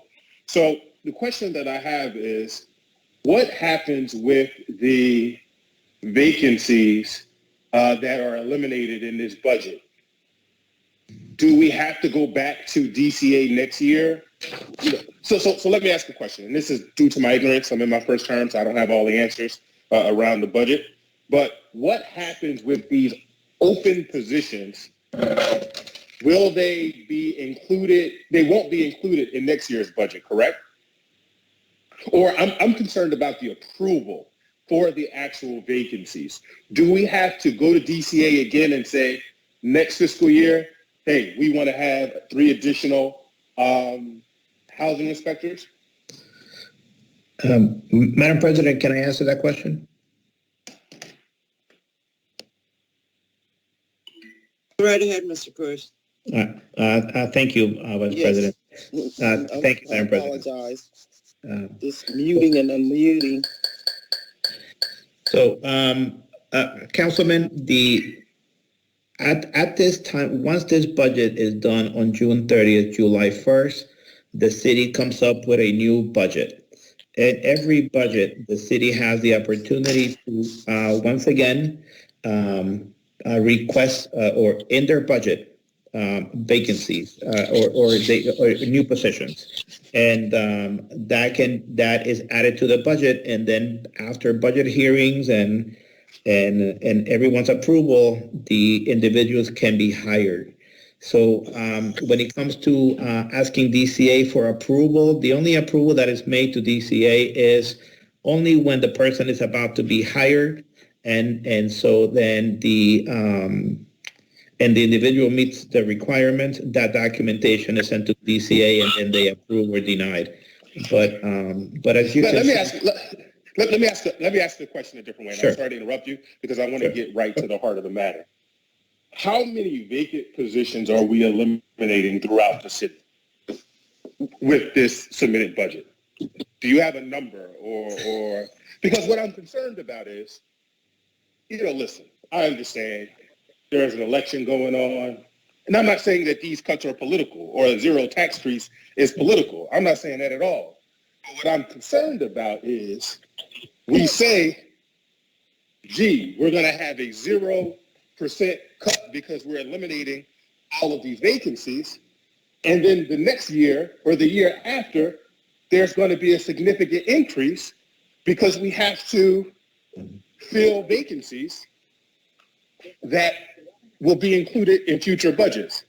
My point is, if we have vacancies, particularly in a department like the housing, the housing inspection department, we should be doing everything possible to fill those positions because, number one, they're important to the administration and quality of life in the city, but they're also revenue generating. So I don't know why we would be cutting vacancies in this department where we should be filling vacancies in this department that already exist. And so,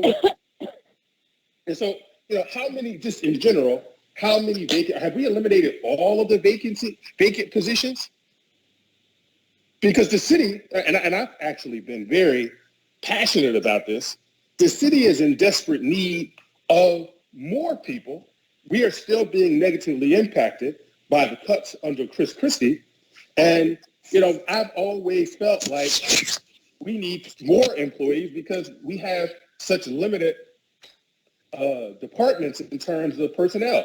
I know that I'm always reciting what Director Richardson mentioned about the city having needing 70 people to work in the Parks Division, and we only have 7 people. I always give that stat to show, like, hey, the reason why parks look the way that they do in Trenton is because we have 7 people doing the work of 70 people. And so can you explain how many vacancies that this eliminates and why those positions were not filled if they were included in the budget? And if we eliminate the vacancies... So, Councilman, your question is to Adam Cruz? Yes, ma'am. Mr. Cruz? Hi, thank you, Madam President. I went back into my budget book when Councilwoman Vaughn asked how many housing inspectors does the city have. I'm looking at the sheet right now.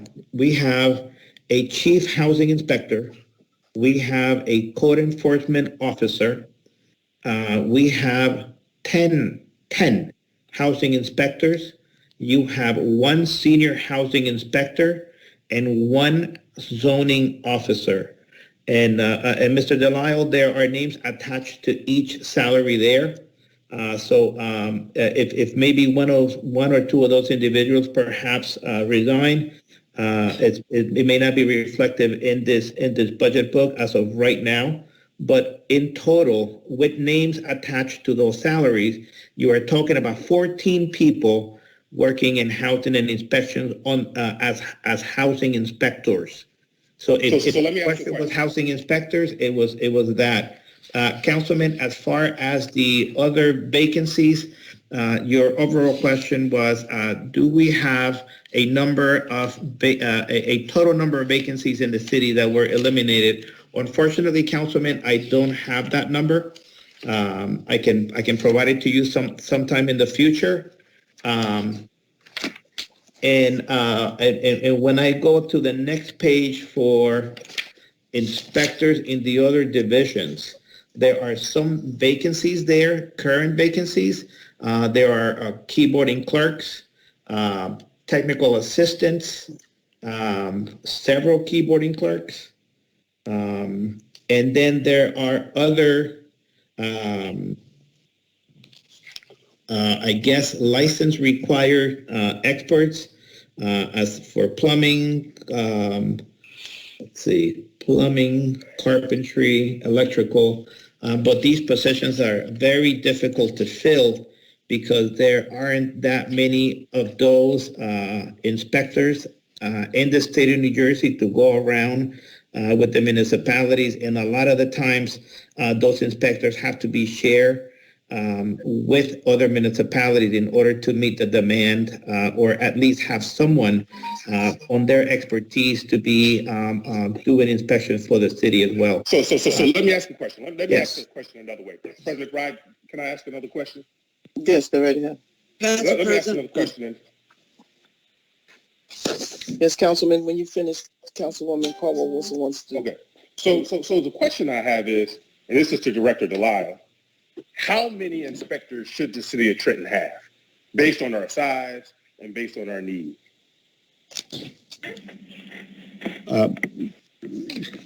Councilman, I haven't compared number of inspectors we have as a ratio to other towns, but we could increase it by 50% at least. I'm sorry, Councilman. No, I'm sorry. Please go. Yeah, I would just say, we're looking to do, moderate or increases in the budget over time. Not to, just double it with one budget. Like I said before, with COVID, it's been a big shock to the system with alternating schedules and whatnot, and restrictions on doing inspections. We weren't going into properties inspections for a period of time. Certainly, as the business administrator pointed out, with the technical division in particular, a lot of the codes are difficult positions to fill. And then lastly, I think to the councilwoman's earlier comment about going to DCA, I did during my hearing tell DCA I wanted to hire more housing inspectors, and that was not something that they thought that I should be doing at this time with this particular fiscal budget. So okay, and so one last question, and then one statement. Councilman, I'm done. President McBride, I'm asking questions that are important questions. I mean, President, Councilwoman go on, ask questions. No one interrupts her. I just want the ability to do my job and ask questions. Can I have that ability? Councilman, go right ahead. Just one last point. Thank you.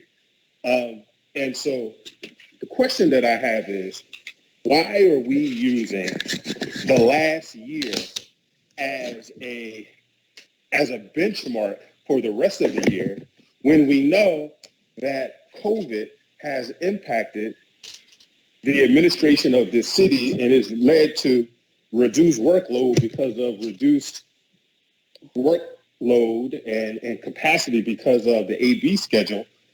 Why would we look at the last few months and apply them to the future when it seems that, we have the advent of the vaccine and it seems that the world is opening back up? And so I just want us to realize that, and just also realize that if it's not just about cutting, it's not just about a zero tax percent increase, it's about having the necessary investments in the correct places to make a difference in the city of Trenton. If all we're getting is a zero tax increase and we're not going to have the resources to make Trenton better, then I don't see if that is a win-win in the long way. I just don't want us to be happy with austerity budgets, and say, hey, we won because we have a 0% tax increase. And then on the other level, we're not making the investments to confront the challenges that exist in the city of Trenton. And that's all I have to say. Madam President, this is Colin Cherry. May I answer the councilman's question? Well, it's more of a statement. You don't have to answer to that. It was more of a statement. Well, I do have a comment that I think would be helpful. There's other people that want to speak. Sure. I share your concern, Councilman, about austerity measures and about not providing services needed by the residents. But I would like to say that we were very supportive of both the council and the mayor's goal of reaching no tax increase for this. Yes, ma'am. I was trying to let the councilwoman ask a question. Her and Councilman Rodriguez has been waiting to chime in. Could I allow, I'm going to allow them to ask their question, and then you can come back in. Absolutely. My apologies. All righty. So, Councilwoman Caldwell-Wilson, and then Councilman Rodriguez. Thank you, Council President. Thank you, Council President. So, Mr. Cruz. Mr. Cruz? Yes, Madam Vice President. Yeah, just for a point of clarification, how much time do we have left in this fiscal year again? We are now April, May, and June, so we're down to 3 months. We're down to 3 months. That was just so the public understand. Now, all of the vacancies that we have, if you chose to fill them, how long would that take? Probably the remainder of the year. So you wouldn't be able to fill them by the end of this fiscal year? No. Okay. I just want that clarification going out there, that if you're not able to fill them by the end of this fiscal year, there is no point in putting the salaries in the budget. Is that correct? Yes. Thank you. Thank you, Mr. Cruz. Thank you, Council President. Thank you. Councilman Rodriguez? I am going to wait until we finish with this page. Okay, you're going to wait for the water department? Okay. You may continue, Mr. Cruz. If I may, Madam President. Yes, go right ahead. I apologize.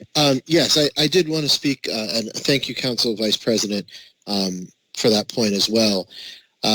I wanted to clarify that, yes, we're only talking about till the end of June, but also to Councilman Blakely's point, I did want to note, and Mr. Cruz spoke on this before, that we are anticipating additional funding because of our transition to a calendar year, and we hope to be able to use some of that funding to increase resources in those departments that are currently under-resourced, including staffing in places like inspections, and we can start those searches so that we're ready to hire once we have that funding in the next transition year. In addition, I would like to note for the council and the public's edification that this budget does not include any American Rescue Act money, as we have not received that money yet.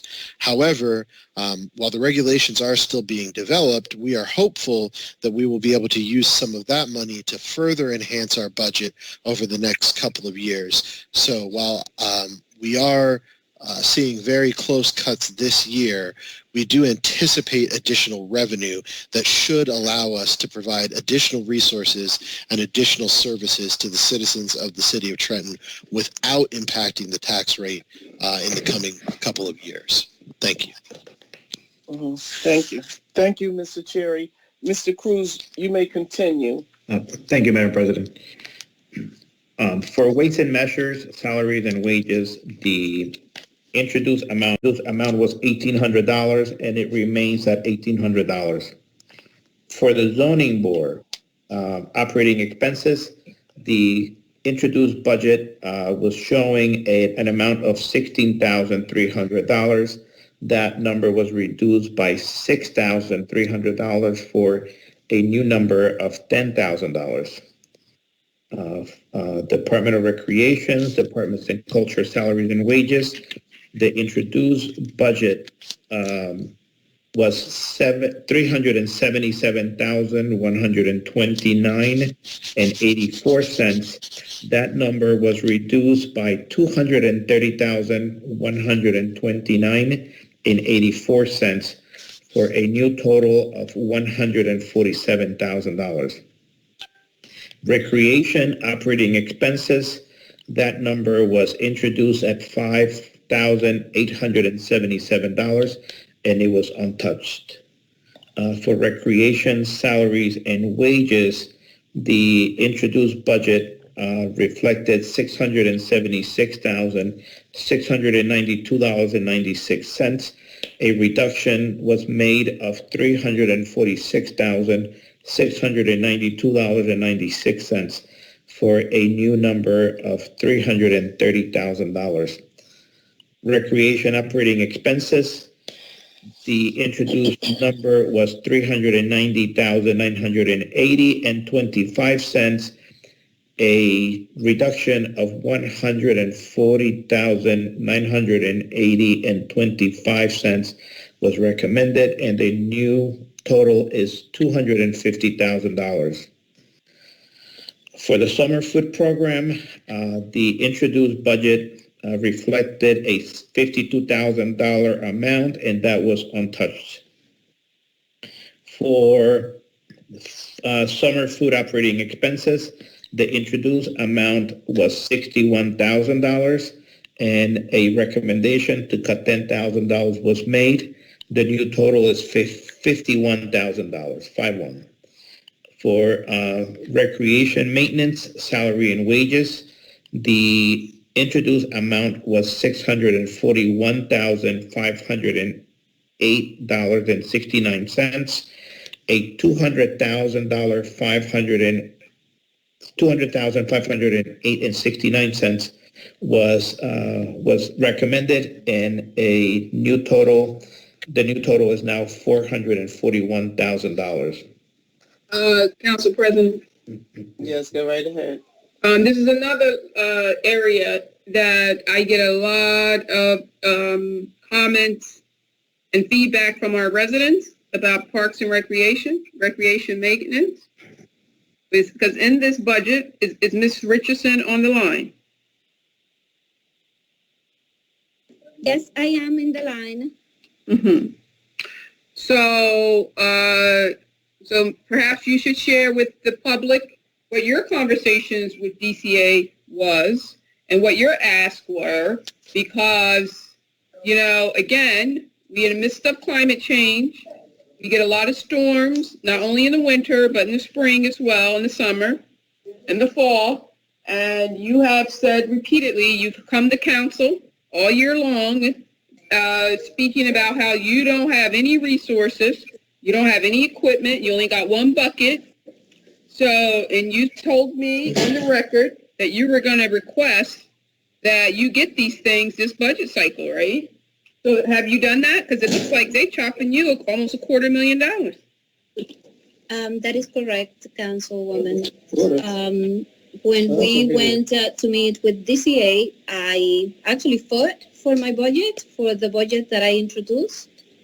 But those were the results after meeting with DCA. Okay, so I need to highlight this because, so that means you're not getting another bucket truck. So Trenton is only having one bucket truck, huh? That is not part of the operating budget, Councilwoman. That should be in the capital appropriations, and we are not discussing the capital appropriations. Okay, today. All right, I see. So, but you're cut there too. You got decreased there too. I'm sorry, I didn't understand what you said. I said I see a decrease there as well. In the capital budget? I'm talking about any operating expense, and we're not talking about the cap. We're talking about salary, wages, and the operating expense. Yes, there was a cut in operating expenses, but that was not without a fight from me. The individuals who were with me at that meeting know that I fought for every single dollar that I presented in the budget. Well, I wasn't at the meeting, but I'm looking at these numbers, and I just want to, all right, thank you, Ms. Richardson. But I want some details as to where's the 200 coming from? Are you taking away vacancies as well? You're cutting resources? No, actually, the vacancies that we were requested to eliminate were the same ones that council has already agreed, that I have agreed during my hearing to either pause for next year but those were the same vacancies that we agreed to put a pause on. All the vacancies that are on either that I have interviewed candidates or that I have recommended candidates to be hired, the process remained the same. They didn't make any cuts in those. Okay, so you're gonna hire those jobs. That is correct. Okay, so parks are very important. I must say, since the weather has broken a bit, I've been out and about in the West Ward, and folks are asking me, Ms. Vaughn, when is the mayor going to open up the park? And actually, if you ride through Calwood Park, you see a lot of cars parked on the perimeter. So as we move into the spring and summer, Ms. Richardson, you're going to need resources. And I don't understand the conversations with DCA. I understand that we got to keep the budget. I understand we got to keep the budget flat, and I hear and I agree with Councilman Blakely. I don't know what's going on here, but this doesn't seem right to me. It seems to me that DCA has took a knife. They don't live in Trenton, and they're not the elected officials of Trenton. And it's easy for them to go through and cut, and not really understand the impact to our quality of life in the city. So, I'm going to be writing up some comments and sending them back to DCA through Council President and Council Vice President, because this is not right. This is unacceptable.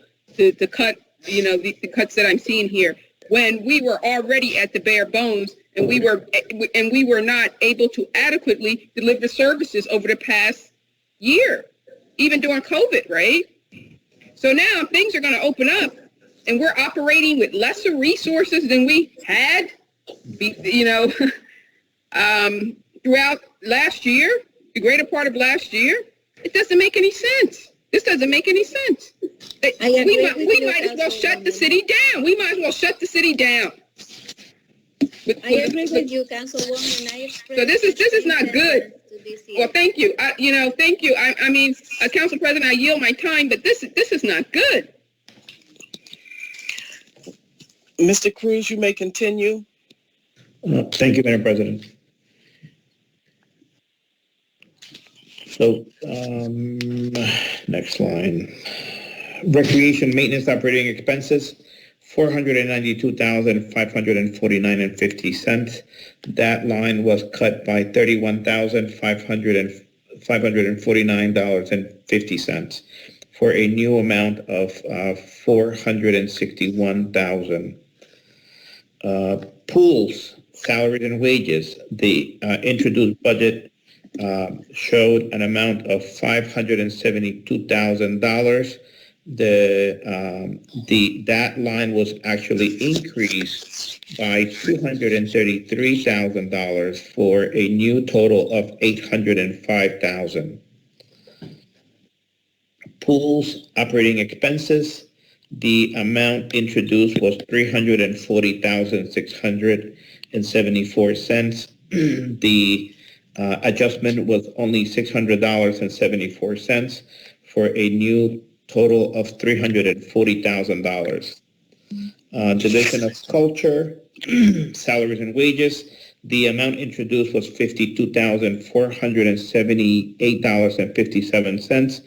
That was adjusted by an additional $2,521.43 for a new amount, a new amount of $55,000. Division of Culture, the introduced budget was submitted at $27,150. Of that, a recommendation to cut $7,150 was done, and the new amount is $20,000. The municipal court salaries and wages, the number introduced was $2,603,047.36. Council President? Yes. Council President? Can he finish that line? No, because I have a question about the culture. Right. Division but of let me just culture. finish oh, you want to go back? Yeah, division of culture. You guys didn't give me an opportunity. Yeah. Well, they cut. This is under Ms. Richardson as well, correct? Mr. Yes. Mr. Yes. And I'm actually right now I'm offended. I'm really offended. Here we are, a diverse city as Trenton, and we don't even have a cultural budget. So that means our citizens, I mean, the state doesn't even expect our citizens to have any cultural events. This is just not acceptable. I'm just disgusted with this budget. Here we are coming out of COVID. People have been holed up in their homes. And this spring and summer, we're not going to be able to have any proper cultural events because we have nothing. They cut it. I mean, what is going on here? Councilwoman? Yes. If I may explain, what we put in the culture budget was specifically for Trent House. However, the expenses for the traditional cultural activities, they come out of the recreation budget. Because in the past, the cultural division has been eliminated. So during the last 2 years, I have been adding some resources under culture, but it's not fully funded, as you are seeing. They still cut some of it, but most of the expenditure for cultural activities will come from recreation. And I will say this, right? And I'm hoping that Mr. Delisle, is he still on the line? You know, Yes, the of division course. of culture and recreation, it's very important to economic development. So I don't understand how our appointed officials would sit down with DCA and come back and present the council with these numbers. So, you know, I really wish that the business administrator and the directors would have came back and said, you know what? These are the recommendations coming out of DCA, and I'm not happy with them. I'm not happy with them. And I just find that the acceptance level of our directors and appointed officials are lackluster, right? And kind of, you know, apathetic. You know, I want to see folks champion. You guys should be championing the cause and advocating for Trentonians. If I went to meeting with DCA and they told me they were going to cut my cultural budget and they were going to cut my recreation budget, and I got a city of 84,000 people, oh, I would have got with them real good. So I don't understand how you guys can come and give this to me and expect me to be happy with it. Because I'm not happy to go back and tell my constituents that they're not going to have any cultural events. With $17,000, people spend more than that on their family's wedding. So this is not acceptable. And I'm going to be writing everybody and their mother about this budget in the state. And I'm going to be talking to Council President and Council Vice President. This is unacceptable that we're even reviewing this. And this is a disgrace. This is an absolute disgrace. It's insulting, and I'm just totally offended. And how can we attract economic development? How can we attract people into our city if we don't have any cultural activities going on? Ben Delisle. Okay, so how can we show off Trenton during the summer when it's the most beautiful time of year, and we don't have any outdoor activities for people to come in the city and to walk around and visit? And DCA should be ashamed of themselves because they profess to be the gods of fiscal responsibility. They're supposed to help us develop our city and become fiscally healthy. How can we do that? We don't have any cultural activities going on. No one's going to come to the city and see it. No programming, no nothing. And everybody remains silent. So, I mean, I'm just disgusted I wish the directors would come to council and really, and in front of the public, the people that you represent. You are appointed officials. I'm an elected official. We supposed to advocate for our constituents, for our community. And what DCA has done here is just unacceptable. We can't do our jobs. We can't provide the level of services that we are supposed to supply our citizens with this. The city of Trenton, the capital city, doesn't have a cultural budget. We don't have a recreational budget. How are we going to track economic development without a cultural recreation budget? So we need to move on. So I'm done with this. Council President, we need to do something about this.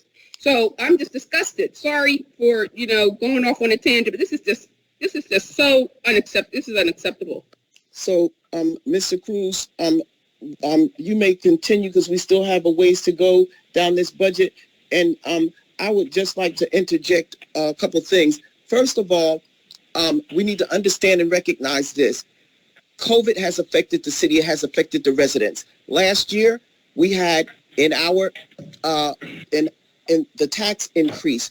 Because of the COVID, the tax increase hit the residents twice. For example, their taxes weren't billed to them. Their second quarter wasn't billed to them until their third quarter was coming out. They were hit with the double tax bill. Then they were hit with the water increase rate. And so under this budget, when we got the budget, it was a little inflated. So it was our job to try to get the residents to give the residents some relief. The whole point is to give the residents some relief. Give them time to recoup before having to come out of their pocket again. Now, when we talk about services, just remember this. The federal government just allotted us for over the next 2 years, $73 million. Plus, if we go to the calendar year, that calendar year brings us another $19 million. The 1st of July, it will be the council's job and the duties to make sure that that money is spent properly. So the services that you see cut for 3 months, that's 3 months. In order to give our taxpayers some type of relief after the COVID. Come July the 1st, before we get to July the 1st, it is the council's job to sit down with the mayor and put these plans together to allocate that $73 million. Then when you go to the 6-month calendar year, once we have the presentations about that, inform the council members how that works. And if we adopt that 6-month calendar year, $19 million comes with that. So you're talking about 3 months here. You're talking about giving the taxpayers some type of relief to be able to stay in their homes so that they would not lose their homes to taxes. This is what we're talking about. So you got 3 months to get our act together about what we're going to do come July the 1st with the $73 million over the next 2 years and the $19 million. So we don't need to be concentrating about the cuts because you'll be able to pick those cuts back up come July the 1st. Focus on the tax relief you're going to give your residents because my residents and my constituents, they need that relief because they were hit so hard during this COVID. So while we're spending a lot of time talking about the cuts, most of them are jobs that weren't being filled and they weren't going to be filled within the next 3 months. Focus on what we need to do over the next 3 months to pull together a plan, a strategic plan to spend that $73 million. That's where we need to be focused on. The cuts, half of them, if the administration had have done us just, they would have broken down where the cuts were coming and where the money was coming from. And that is Mr. Cruz's backyard. He should have been able to break that down to us so that he didn't. Now you guys are going off on the tangents about services being cut. But mind you, the services aren't going to be cut. Most of them are for unfilled positions. Let us focus on how to move forward when we give our taxpayers some type of relief due to this COVID. And I think that we'll fare better if we think about it that way. So, Mr. Cruz, if you can continue, because we still have a long ways to go. We want to get into the water department because there's a lot of questions that is coming with the water department. Yes. Okay. Thank you, Madam President. The municipal court's operating expenses, the introduced budget was $696,703.50. The recommendation was to cut $496,703.50 for a new budget line of only $200,000. Health insurance operating expenses, the introduced amount was $24,842,406.86, and the DCA recommended an increase of $157,593.14 for a new total of $25 million. Mr. President? Yes, Councilman Rodriguez. Well, I'm going to be asking questions in this page. This is the page that I want to ask my question. Why was it increased? The original numbers were not correct? 157, 593. The health, you're talking about the health insurance, Councilman? Yes. Did you understand, Mr. Cruz? He said, why was there an increase? Yes, Councilwoman. So this is also the same situation, Councilman. But the day that we went to DCA, when we introduced, don't forget, we introduced this budget. I believe it was at the end of last year, when we were running the numbers. Now that we are 3 months, we were 3 months into, 3 months later, the burn rate was a little more than anticipated, and so the amount of $157,000 was added to that line item.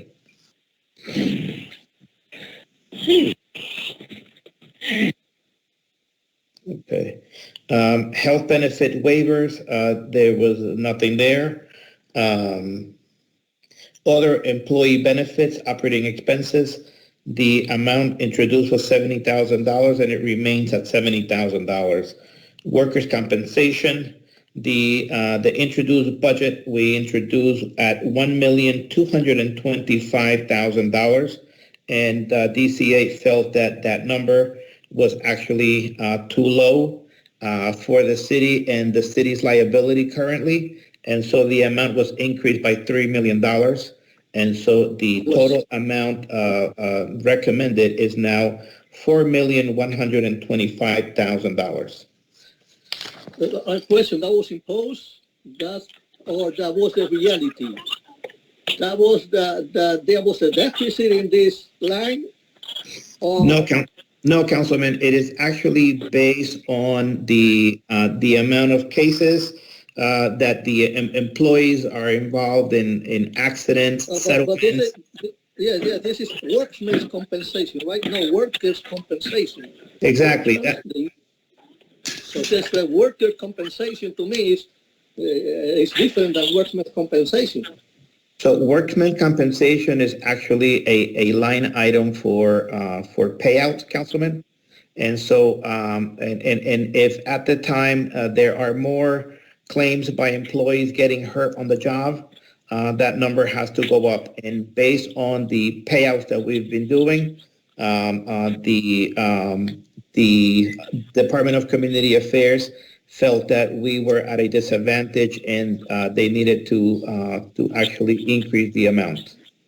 So that was $3 million. $3 million, not just $300,000. But yes, Councilman, it's just that we have the original amount. So the numbers it didn't match there because you're going to go from 1,125,000 to 3 million.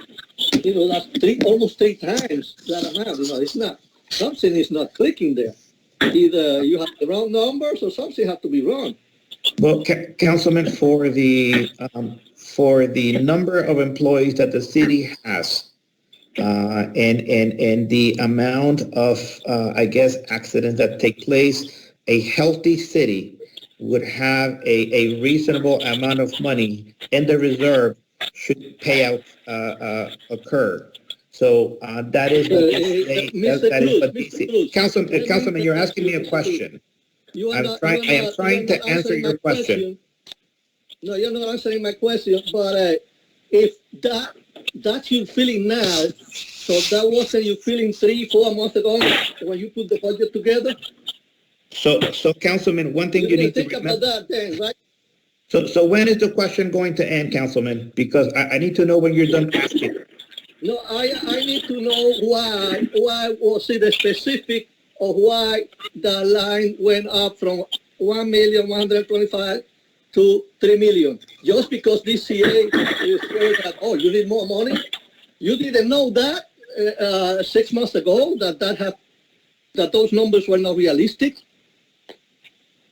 Well, because, Councilman, you know, okay, so you're asking. Madam President, I haven't spoken tonight, and that's why I told you I was going to speak in this page, because what I see here is that all along this budget was inflated all the way. Then we punish some departments like Parks and Recreation, taking money away from Parks and Recreation, taking money away from economic development, taking money away from public works, and evidently not touching waterworks at all, because I don't know, I wanted to ask, when was that hearing done? Because I was away for a week on an emergency. And when was the hearing done for waterworks? Because I have not seen anything from them here. But this is incredible. You know, the directors, they are listening to me now. Ms. Bond used the word happy. They seem to be happy with this budget, with all these cuts. Because it's a lot of cuts here. And then are they going to come up next year inflating the numbers again, putting up, you know, like, oh, I need this, I need that, because it was cut back last year? That's the way it's going to be. You know, I believe that before this budget came to us, what this CA did should have been done between the administration and the directors. If there was enough, if they could have afford to have so much money cut for DCA, then there shouldn't be any excuses for cutting it for the administration. You know, I don't know what's going on, but these numbers, this is too much, because according to this, we saved about $8 million, but we did not save anything because we had to put it $3 million for worker compensation, and there was another big number there, $1,600,000 for SW adjustment. I don't know what that is. So there were no savings. Actually, no savings in this budget. You know, what are we saving? It either was extremely inflated, not realistic, or the directors were afraid, as Ms. Gunn said, to fight for it, fight for their departments, for their money.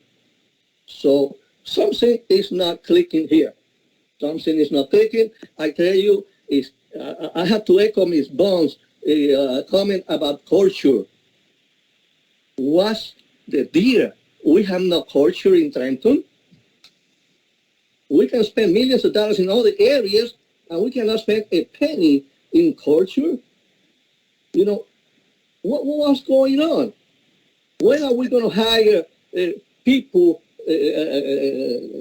like I was asking for, to have somebody dealing with tourism, to bring people to Trenton?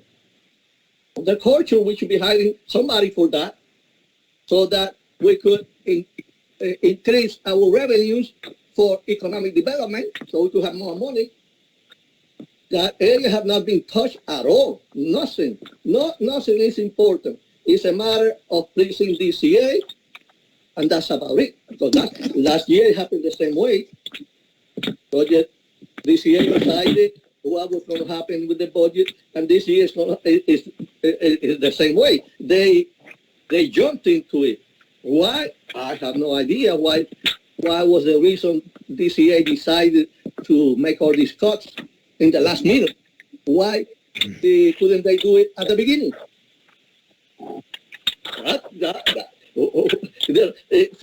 For next year, I believe. I don't know. I heard a lot about this 6 months budget. It's going to be changed. I have not seen anything going in front of City Council yet about those changes. But the way you people are talking is like it's a done deal. But I have not seen anything yet. I saw it about a year and a half ago. Somebody was talking about it, but they gave up on it. But then, how are we going to go about that?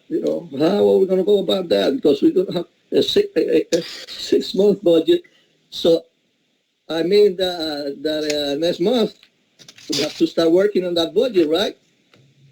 So the director have to sit to see how much money they can cut from that 6 month budget. It is incredible. It's incredible what's going on here, and I tell you, where are we going with this? Where are we going? If City Council decides to cut this much money from the budget, I tell you, we'll have all the workers, all the unions after us. Everybody will have the papers. Every Trentonian. Where is the Trentonian today? Are they looking at this? Where are all these bloggers today? How comes? Are they in? Are they going to talk about this? I'm expecting to hear from them, because through the whole year, I am tired of having these bloggers criticizing council, but then they don't say anything in City Council. Nothing. They watch, and that's it. Oh, they have fun, and they go and write it in their computers. Oh, they were fighting again. Look at that.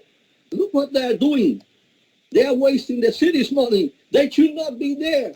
They shouldn't be re-elected. Today, I hope to listen to them during their public comments. Thank you. Council President? Yes, go right ahead, Councilwoman Caldwell-Wilson. Mr. Cruz, Yes, Madam Vice President. regarding this $3 million increase in workman's comp, are we expecting to spend that in this Yes. fiscal year? We are expecting to spend, another maybe $1.3 million of what has already been spent. So it looks like we've already spent $886,000. We've spent, if I may, we've spent about as of February, we had spent approximately 1.6 and change, and we unfortunately do not have a reserve to make up for the difference.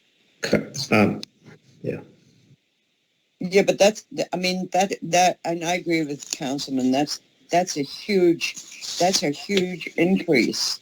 Yeah. Where is the justification for increasing it to $4,325,000? So Councilwoman, it as I mentioned before, it is based on the amount of money that is being spent, and it's very unpredictable. as to, which employee is going to file what complaint, and, how much time they're going to be out sick, like all of that stuff is very unpredictable. I'm sorry. I'm sorry. The director of finance actually just texted me the up-to-date number as of, I guess, yesterday, and the amount that we have already spent for this year. Colin was right as of February. However, as of yesterday, the amount has now that we paid out is $2.3 million. 2.3, and based on the amount that we are spending, we project another $1.3 million in expenses. That is, we expect to spend that out in the next 3 months, and at times we've only spent that in a year. Something's not working in the city that we're getting so many workmen's compensation cases. This is just crazy. I mean, are we putting any procedures in order for worker safety and? Yes, Madam Vice President. We actually, in fact, when I came in, when I was hired in the city, one of the things I noticed was that we did not have a safety committee in place. And so we actually created a safety committee made up of the biggest departments in the city, which include departments where most of the job injuries occur. And we were meeting once a month. We actually just had a meeting with the brokers last week, and we have a new meeting coming up in the coming days. Or weeks, I'm sorry. We talk about the injuries for that month, like how many injuries we have, how many claims we have, including somebody getting stung by a bee. That is considered to be actually an occurrence. Somebody fell down, slip and fall, somebody pulled their back. Somebody's shoulder hurts while picking up something, like all of those things add up. So we do, as I said, review every single claim every month, and make recommendations. We meet with our adjusters, our brokers, and we talk about what trainings are available for employees, and try to provide that as well. But do we have safety meetings with employees? Councilwoman, I would not be able to answer that question. I would hope that they are. I know that when the trainings are done, they are done by department. And so I would hope that is the case. I mean, I know about 2 months ago, I was talking with one of the adjusters, and we were going to be performing forklift safety as one of the trainings that were coming up. So that's just one of the ones that popped into my head. But proper lifting, using gear. Teaming up to pick up a heavy item, like all those things are discussed. Okay. Yeah, because it seems like the workman compensation cases have gotten out of hand in this city. I'm really concerned about that. I mean, whether people, Yeah, another issue, Councilwoman, is also COVID cases. Those are also being considered as workers' comps as well. So, and the COVID funding, would we be able to apply some of that funding to that? No, it's workers' compensation, Council President. It's not a COVID.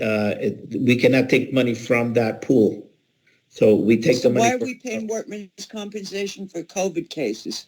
Oh, right. You're talking about the federal money. My apologies. Yes, that will be something that we can definitely consider once all the regulations are drafted and we are given the green light for using funding. I would certainly like the administration to give us an update on when that funding comes in, how it's going to be applied to our budget. Yeah, and Yes. bring down some of these costs. Yes. Thank you. Yes, thank Okay. Thank you. you. May I proceed, Madam President? Yes, continue. Thank you. The general liability operating expenses, the amount introduced was $1,516,000, and that line remained unchanged. Salary and wages adjustments. There was nothing introduced, and so the number was raised to was proposed by DCA to do a $1.6 million after discussing with the administration. Settlements with unions, and so this is where this money will be implemented once all contracts are settled. Accumulated sick salaries and wages, we had $100,000, and the amount remains unchanged. The PSE&G bill for operating expenses for the city is that was introduced.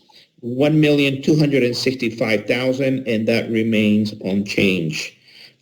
Streets and traffic lights, we had introduced an amount of $1,949,390.75.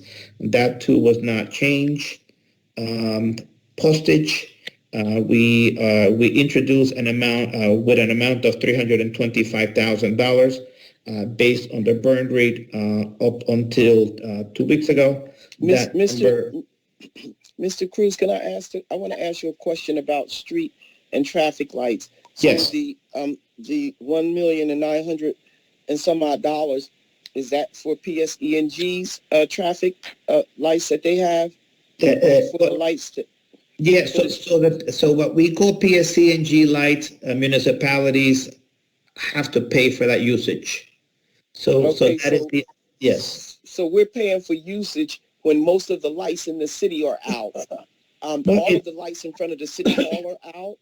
Most of the lights in the parks are out. And if we can't get Councilman Michelle to get us some emergency assistance for lighting, the whole Martin Luther King Boulevard was out. So we're paying them over $1 million, but we don't have the service. All the lights are out in the city. Okay. I know you can't answer that now, but I just want to point that out to you, that if this is for PS&G servicing our lights and our street lights, most of our street lights are out, and we don't have any service, and we're still forking over $1,949. Some odd change. That's just you know. Yeah, the supervisor of streets, Councilwoman, is actually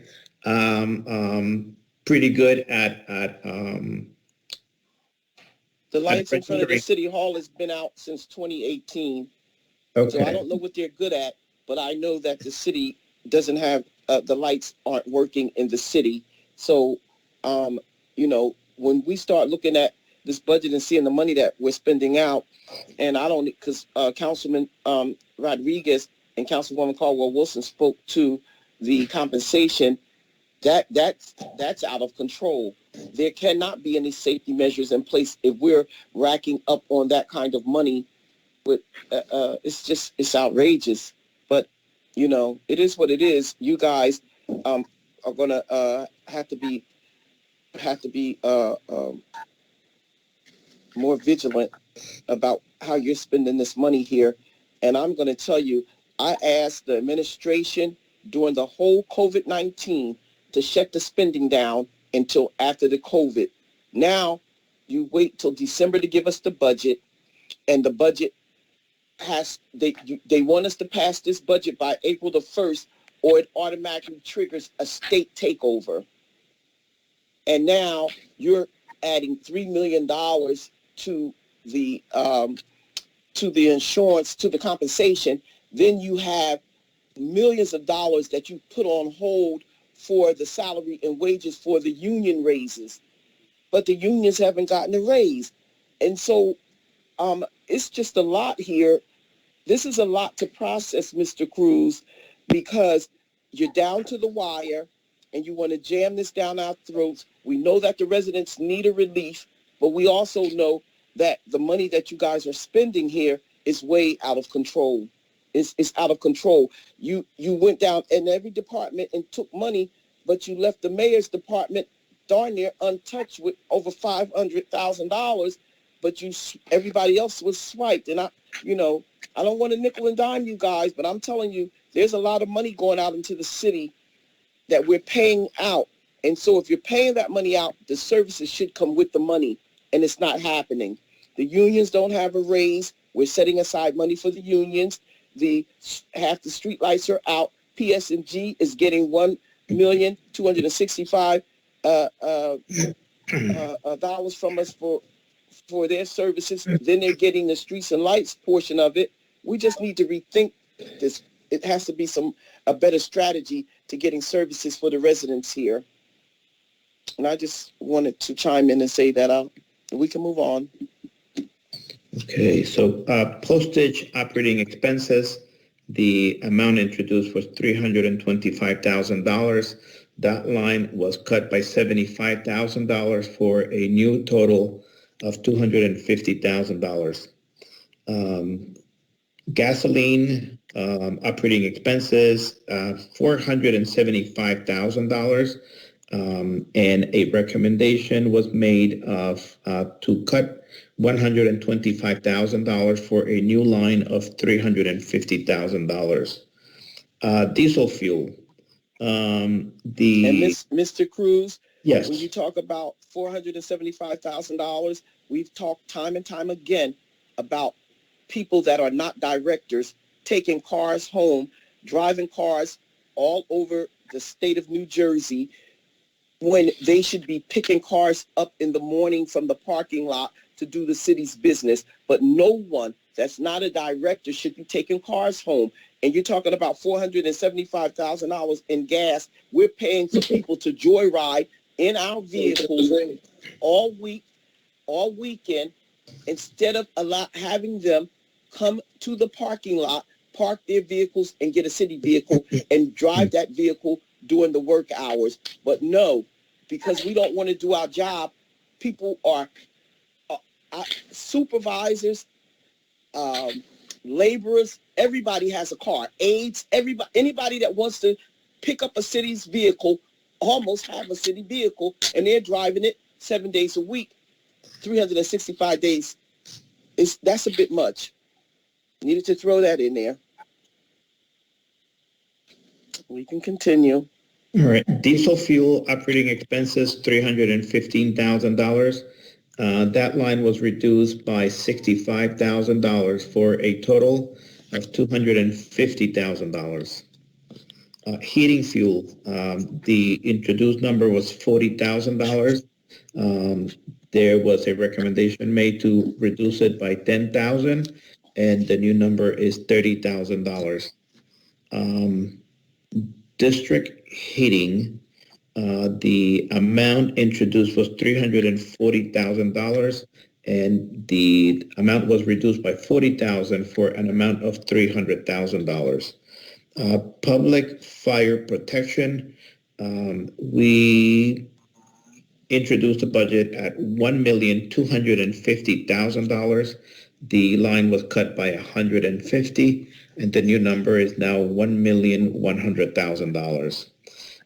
Water bills. Water bills. The amount that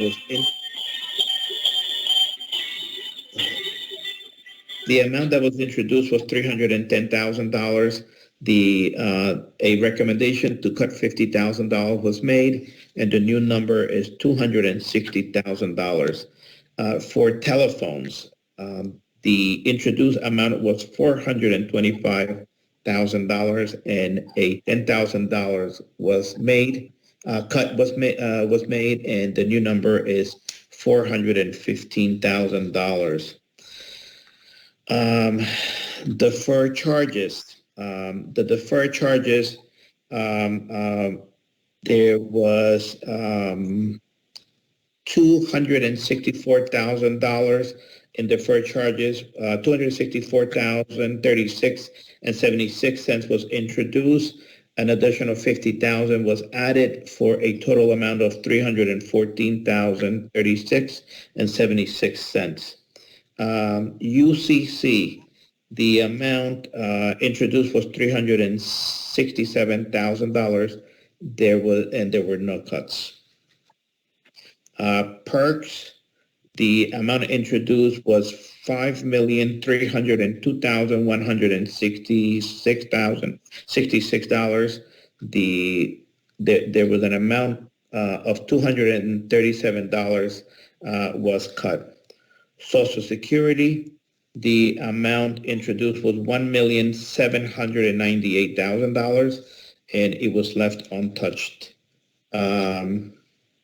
PFRS, the amount introduced was $15,683,905, and there was an additional $30,000 added to that line for a total amount of $15,713,905. Unemployment, for unemployment, the amount introduced was $325,000. A recommendation was made to cut $40,000, and the new number is now $285,000. Medicare, the Medicare line was introduced at $1.3 million. It was recommended to cut it by $50,000, and the new number is now $1,250,000. DCRP, the introduced amount was $85,000. A $10,000 reduction was done, and the new number is $75,000. When you add the additions and deductions from all of the lines that I just read, the new the amount that is being cut from the introduced budget, it stands at the introduced budget was $168,122,125.05. The total amount in cuts was $1,757,805.57 for a total a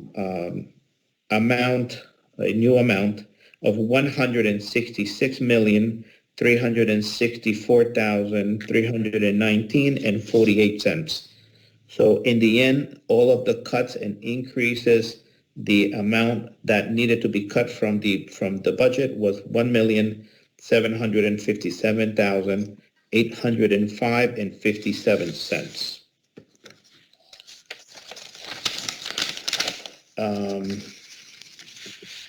Council President, are we going to do the water department now? Yes, definitely. We. So, Council President, may I speak? Yes. So, Mr. Cruz, the numbers you just gave us in totality does not include any cuts or increases in the water budget, correct? That is correct, yes. Okay. My apologies. And Mr. Cruz, before Council President, do I still have the floor? Yes, go ahead. And Mr. Cruz, now that we're on the water department, so the budget, as you just introduced, it doesn't include any deductions or increases from the water department. And I don't see, I see the surplus. So I'm going to let you walk us through it, and then I'll ask my questions. Okay. So for the fiscal year 2021 water Department, Water and Sewer, the water, we have, okay, that's fine there. Thank you. All right, salary and wages for the fiscal year 2021, it was introduced at $10,885,530.53. Other expenses, the amount introduced was $22,283,129.77. So the total operating budget, when you include salaries and wages and other expenses, is $33,168,660.29. There is a debt service that was also budgeted for the amount of $7,882,586.19. Per Social Security and unemployment, the amount introduced was $2,249,890.13. Bond debt services, the introduced amount is $5,022,532.26. The surplus amount was introduced at $3,650,000, and the total introduced fiscal year budget is $51,973,668.87.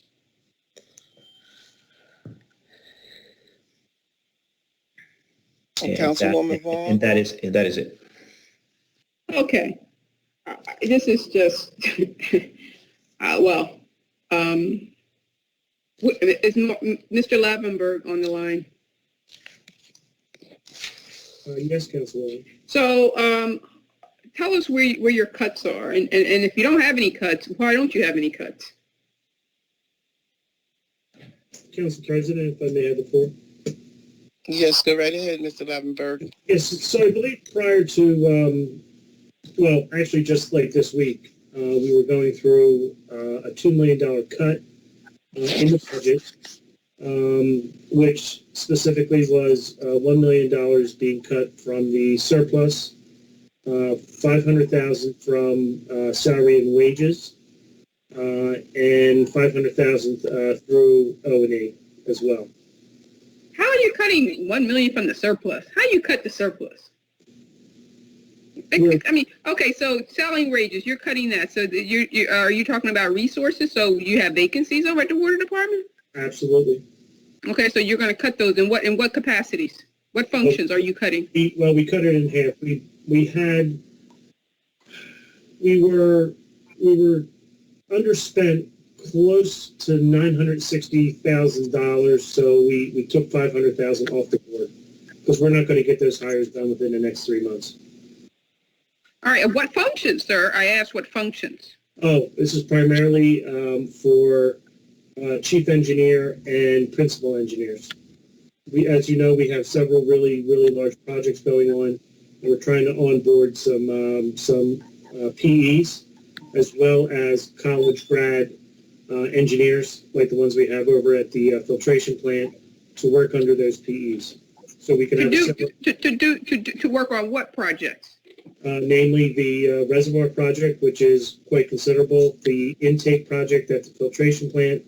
Again, as you're well aware, the $40 million in lead service replacement line program that's going on, and then several large cleaning and lining projects, as well as the 16-inch main on Alden Avenue project. We have quite an aggressive capital plan and very few project managers to run this.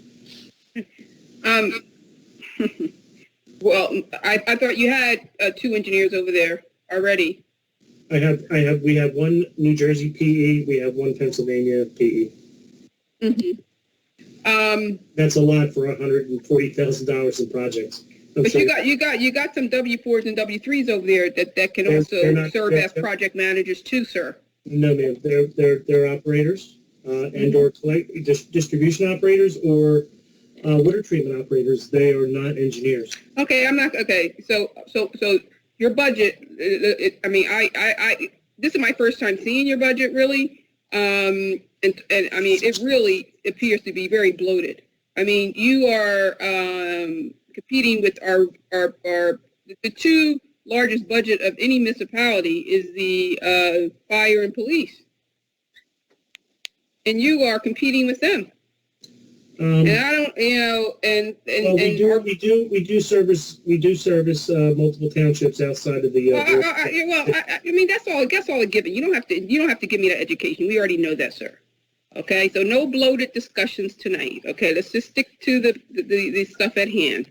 So you got a budget that's larger than the police and fire, which is concerning, and I'm very disappointed that DCA didn't look at that, considering they're providing fiscal oversight to the health of the city. And this speaks to,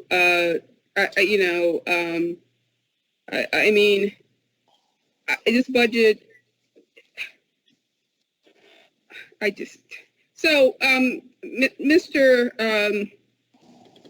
Mr.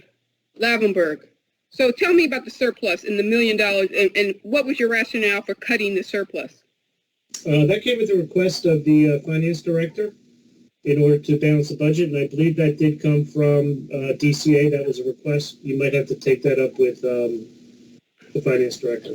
So a request came from DCA for you to cut $1 million out of the surplus budget? The request came from the finance director, I guess, in his negotiations with DCA, but again, I'm making that assumption. I apologize. So the finance director, is he on the line? Yes, he is. Okay. Hello. So explain to us about the cut to the surplus, because I'm very interested in the surplus coming out of the water department, as well as bloated operating expenses. We really need to go through those line by line, and I will do that. But the surplus is something that, by law, is supposed to help a municipality with its general budget. And here we are cutting it without even letting the council know about it. So can you please tell me, what is going on with our surplus and how much it is before the cut and after the cut, and what is what was the reasoning for the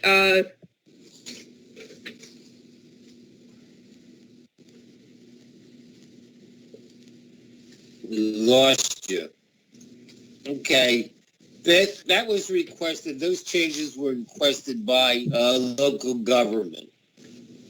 I believe it's their feeling that we are not going to collect the revenue, the additional revenue, the $8 million that was collected in the budget.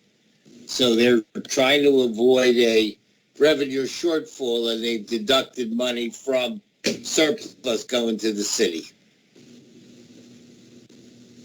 in an effort to cut out the shortfall in revenue, hence a potential deficit in the water budget. A deficit in the water budget when we had a forecasted rate increase? But if we don't bill it, you don't collect it. But you have billed it, correct? Of course you have, because I get water bills. I know you have, because I got the water bill. Have you billed the whole $8 million? That's the question. I don't know. Mr. Lavenberg, have you billed the whole $8 million? No, we have not. So why haven't you? Issues related to the coronavirus and working the AB schedule. We have drastically fallen behind in our meter reading, and therefore have not gotten our bills out, and we have missed the $79 standby fee for a good portion of our 63,000 customers. Approximately 51,000 have not received their forced standby be for the year? I find all of this very concerning about the water department. We can certainly go over it with you if you like. Okay. Yeah. But I want to yield the floor to my other colleagues. But I find it very concerning that DCA recommended to the city after we've been told that they're not providing any oversight to the water department. So they're being disingenuous and they're intervening where they should not at all. So particularly when it comes to the surplus it belongs to the taxpayers of the city of Trenton. So I don't even understand why anybody would have anything to say or make any adjustments to that account, Mr. Cruz and Mr. Zielinski and the law director. Mr. Bridges, I need you. Is Mr. Bridges on the line? Can I say something? Mr. Bridges? He is. I have a concern that there are some folks. I'm sorry, I was on mute. Okay, Mr. Bridges, I need you to contact our water law attorney immediately in the morning to discuss the surplus account at the Trenton Water Department. Because that surplus is the benefit, sole purpose is for the benefit of the taxpayers. To help them perhaps fund other services across the city general budget that DCA has cut, right? So we may want to apply the surplus to other services that have been cut, and ultimately provide tax relief for the taxpayers of the city of Trenton. Because we are the owners of the water utility and we do have the added burden of the obligation of paying down that debt.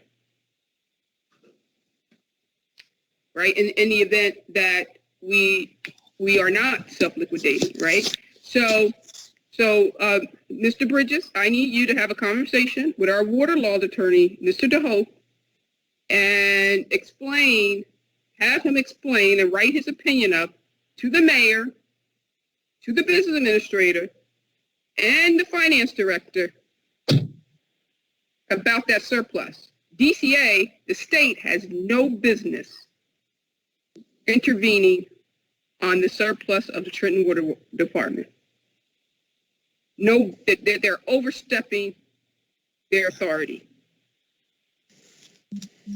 So, and this $3 million allocation, that should be larger, considering we increased the rates. So that $3 million has been pretty consistent over the past 10 years, Mr. Zielinski. And after the rate increase, I had discussed this. We expected, the taxpayers of the city expected that surplus to be larger. So you don't want to hear, wait a minute now. I am a taxpayer and a resident of the city, and I just spoke to your water department about my water bill. Actually, you guys just came out to my house on last Friday, to read my meter, and my bills are up to date. I don't know about the percentage, but you have been collecting and you have been sending out your bills because I have gotten them. Okay, so I mean I don't know what's going on over here with these numbers, but they just don't. It just looks so inflated. It looks like you're overspending over there where you shouldn't, and you're playing with accounts that you have no authority or business to be playing with or spending. So on that note, I am going to yield my time, Council President, and but Mr. Bridges, I need you to get that water law attorney on the phone, and they want to talk about us being in a lawsuit. Well, the water department needs to act accordingly because it doesn't look like they are curtailing any of their spending. Haven't done any cuts. I don't see it talk about to the surplus, to the taxpayers account, right? And all the things that you should cut, you're gonna cut the taxpayers' money that helps them with their tax relief. And DCA got some nerve talking about a $1 million cut. And Mr. Zielinski and Mr. Cruz, and you don't feel that it was appropriate to write a letter to the council to inform us?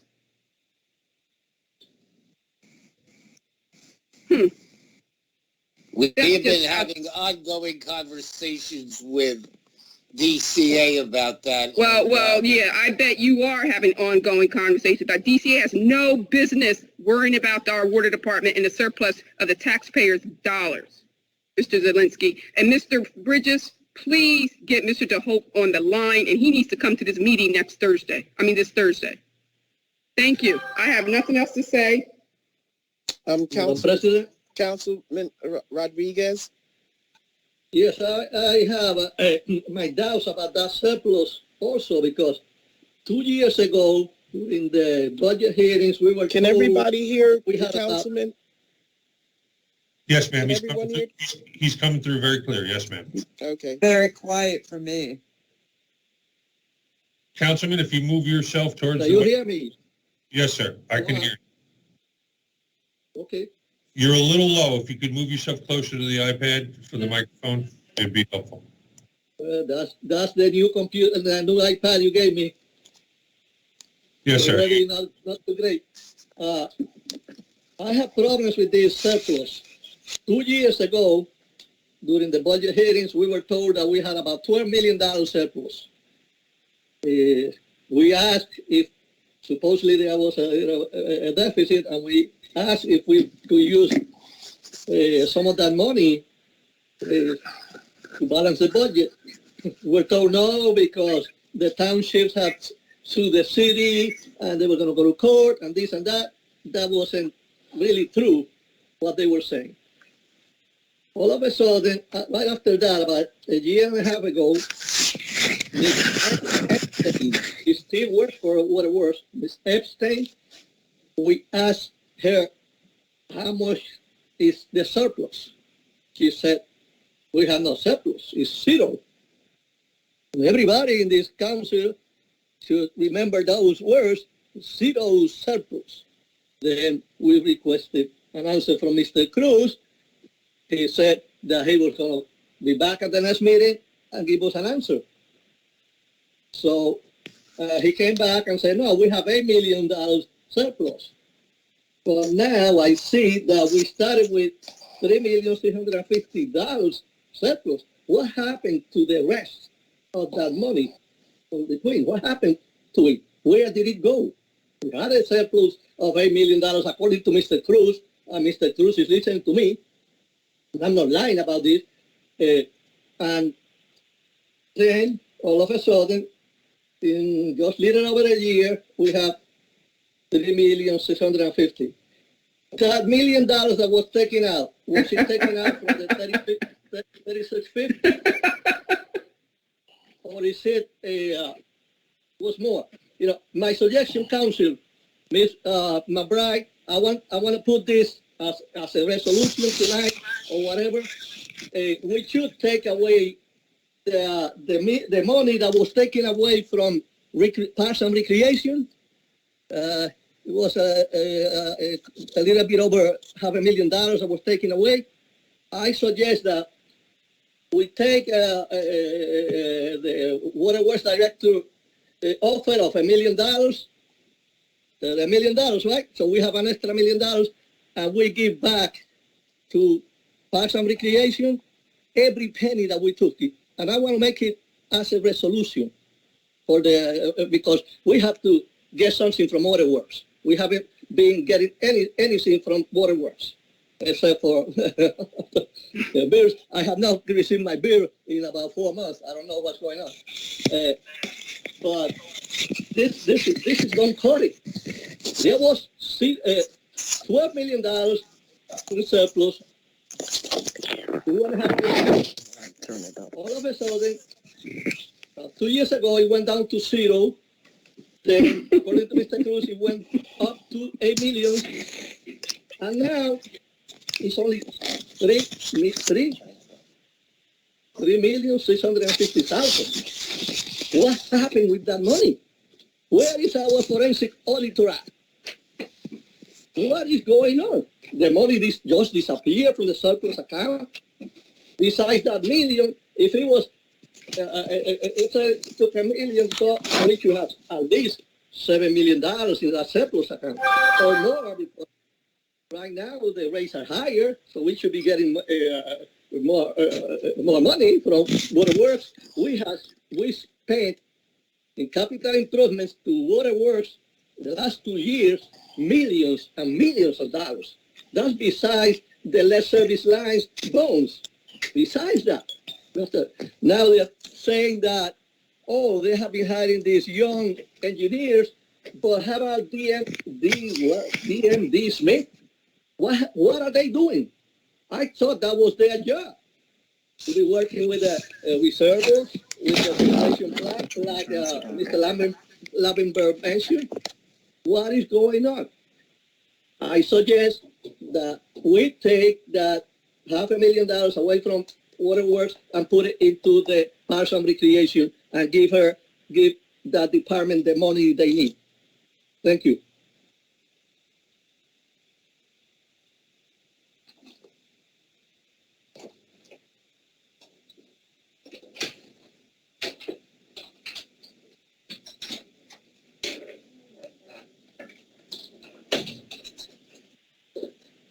Council President? Excuse me, the water department. Can you put that, yes. Okay, so I'm concerned about other expenses. $22 million. What is other expenses?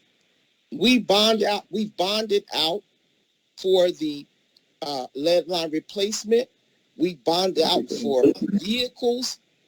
We bond out for all of the equipment, the upgrades. Those came under the guise of bonds. So what is other expenses?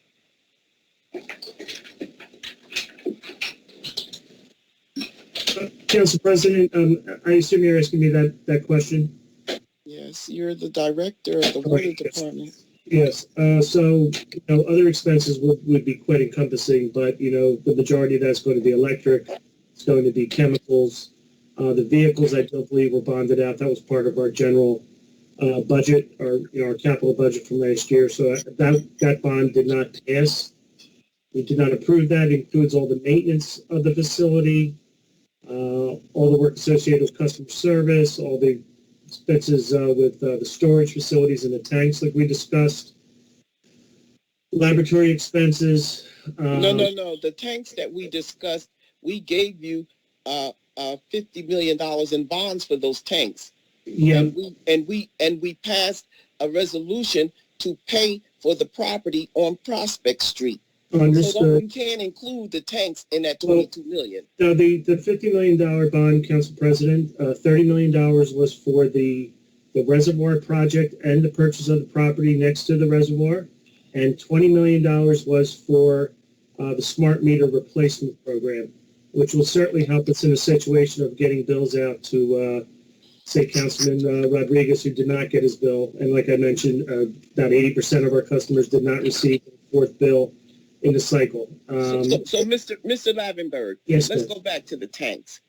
Because you're saying that the $50 million in the description of the $50 million had nothing to do with the tanks.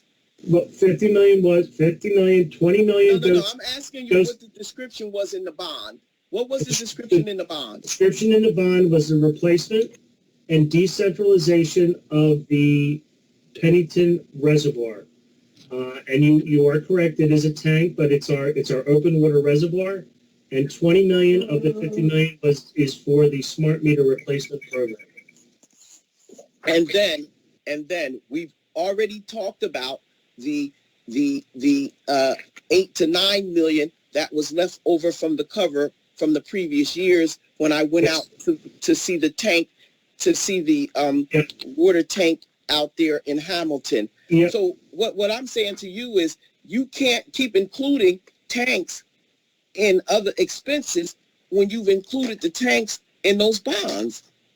Okay, well, there is maintenance associated with those tanks. I mean, that bond money has not been touched for the tanks themselves. I am attempting to see if we can get that money for the tanks done out of the reservoir money. We can't get the money out of the original $8 million that had left from the first job. I believe because that's a rule by the NJID Bank that has that. I have discussed that with bond counsel.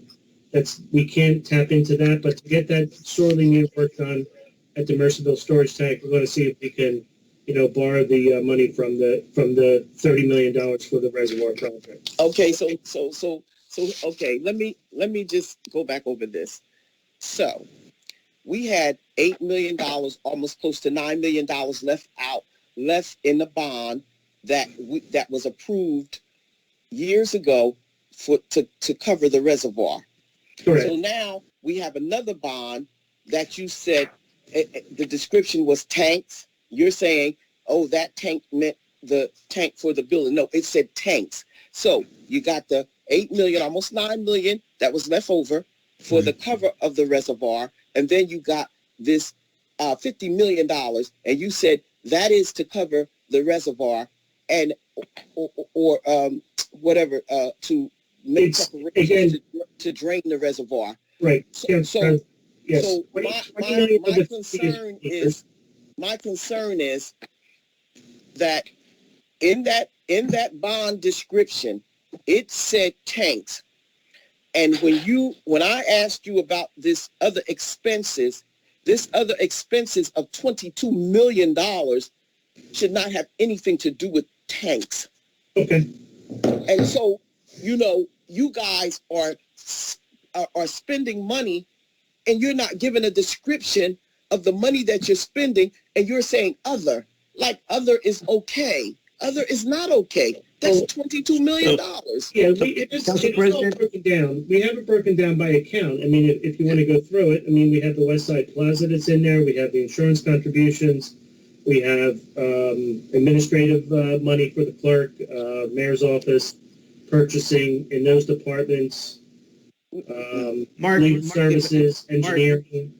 Mark, allow me to say something? Yes. Madam President, may I? Go right ahead. Madam President, when we look at the budget for the water department, other expenses is made up of, and I'll read to you the biggest items. Debt services alone is $12.9 million. Debt service, $12.9 million. When you look at insurance for the water department is $3.1 million. Debt service is its own line item. You have other line items for pensions, $1.2 million. You have the NJE, oh no, I'm sorry, that's part of the debt service. But those were the main numbers. Operating expenses, $50,000 for miscellaneous, $3.1 million for MCIA Green Light Program. You have $103,000 for deferred charges. Water, finance, utilities, operating expenses, that was $3.3 million. So that piece alone was $3.3 million. But the debt service has its own line, and it says here the debt service is $7 million and some. It says $7,882,586.19. So you guys keep double billing here. You're saying the debt service is saying that it's $7 million and some odd dollars and $882, and then it's not included in other expenses.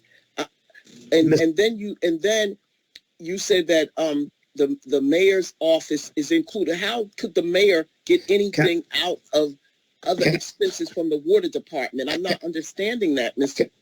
Yeah, so Councilwoman, every department that is made up of the city's administration is provided a percentage based on the amount of work that has to be done by that department for the Trenton Water Works. So that is what Mark was referring to, which is not the other expenses. Mr. Clerk, if you can go up on your yes, and go probably to the beginning of the budget sheets. It's actually the first page of water and the second page of water, and that is the breakdown for the $20+ million in other expenses.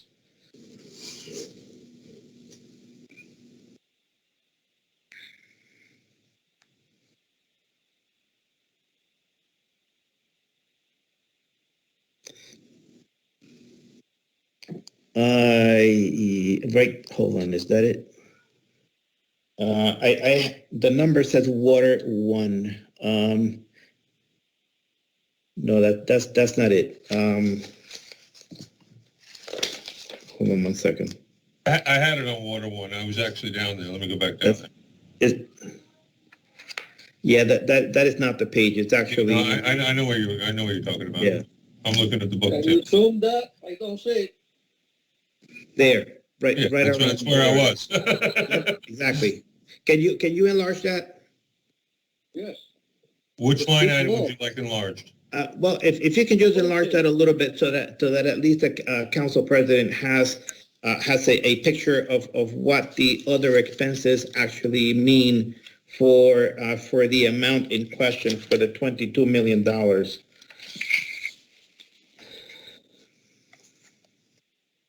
You drive, you point, and I'll put it up.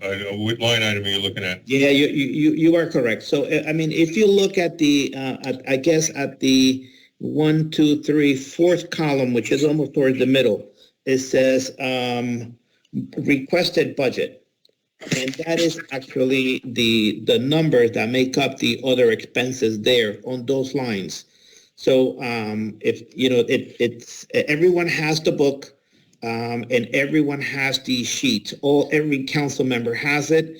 And Mr. Clerk, I believe you also have a copy. Well, you're showing me the copy. So yes, so it's actually there.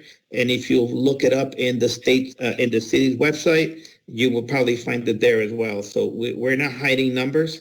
We're not changing numbers. This is actually what was introduced, and those are the numbers reflecting the $22 million. It's also at this web link right up here at the top of the screen on E-Code 360. Perfect, thank you. So the numbers are there. And those numbers make up the $22 million. And if you follow it all the way down to the water finance operating expenses total, it shows $22,164,821.05.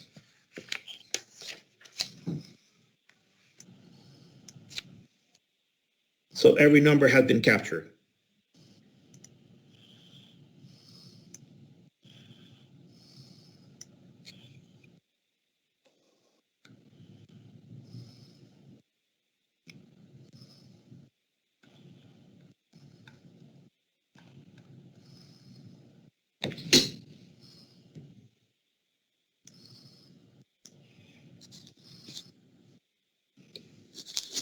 All right, so Mr. Cruz. Yes. I'm going to go back over that when we get off this line. Sure. Because I'm still not convinced that other should have anything to do with the tanks at all. And I understand if a person is doing business out of the water department that's with the administration, that their salary comes out of that. But I just don't. I don't agree with that. Yeah, I actually agree with you, Madam President. There may be somebody maybe that works, and maybe, but I did not speak to Mr. Lavenberg prior to this meeting, so I am not sure what was he referring to when he mentioned the tanks. I believe he was just speaking in general, and not necessarily the other expenses for this. I mean, if somebody's overseeing the project, that's going to be coming out of salaries and wages, not other expenses. So he may have misspoken, Madam President. And Adam, just to point out, a significant portion of this is actually to pay debt service on bond financing. Yes, about $13 million, correct, yes. Well, Council President Robin Vaughn. Go right ahead, Councilwoman. So,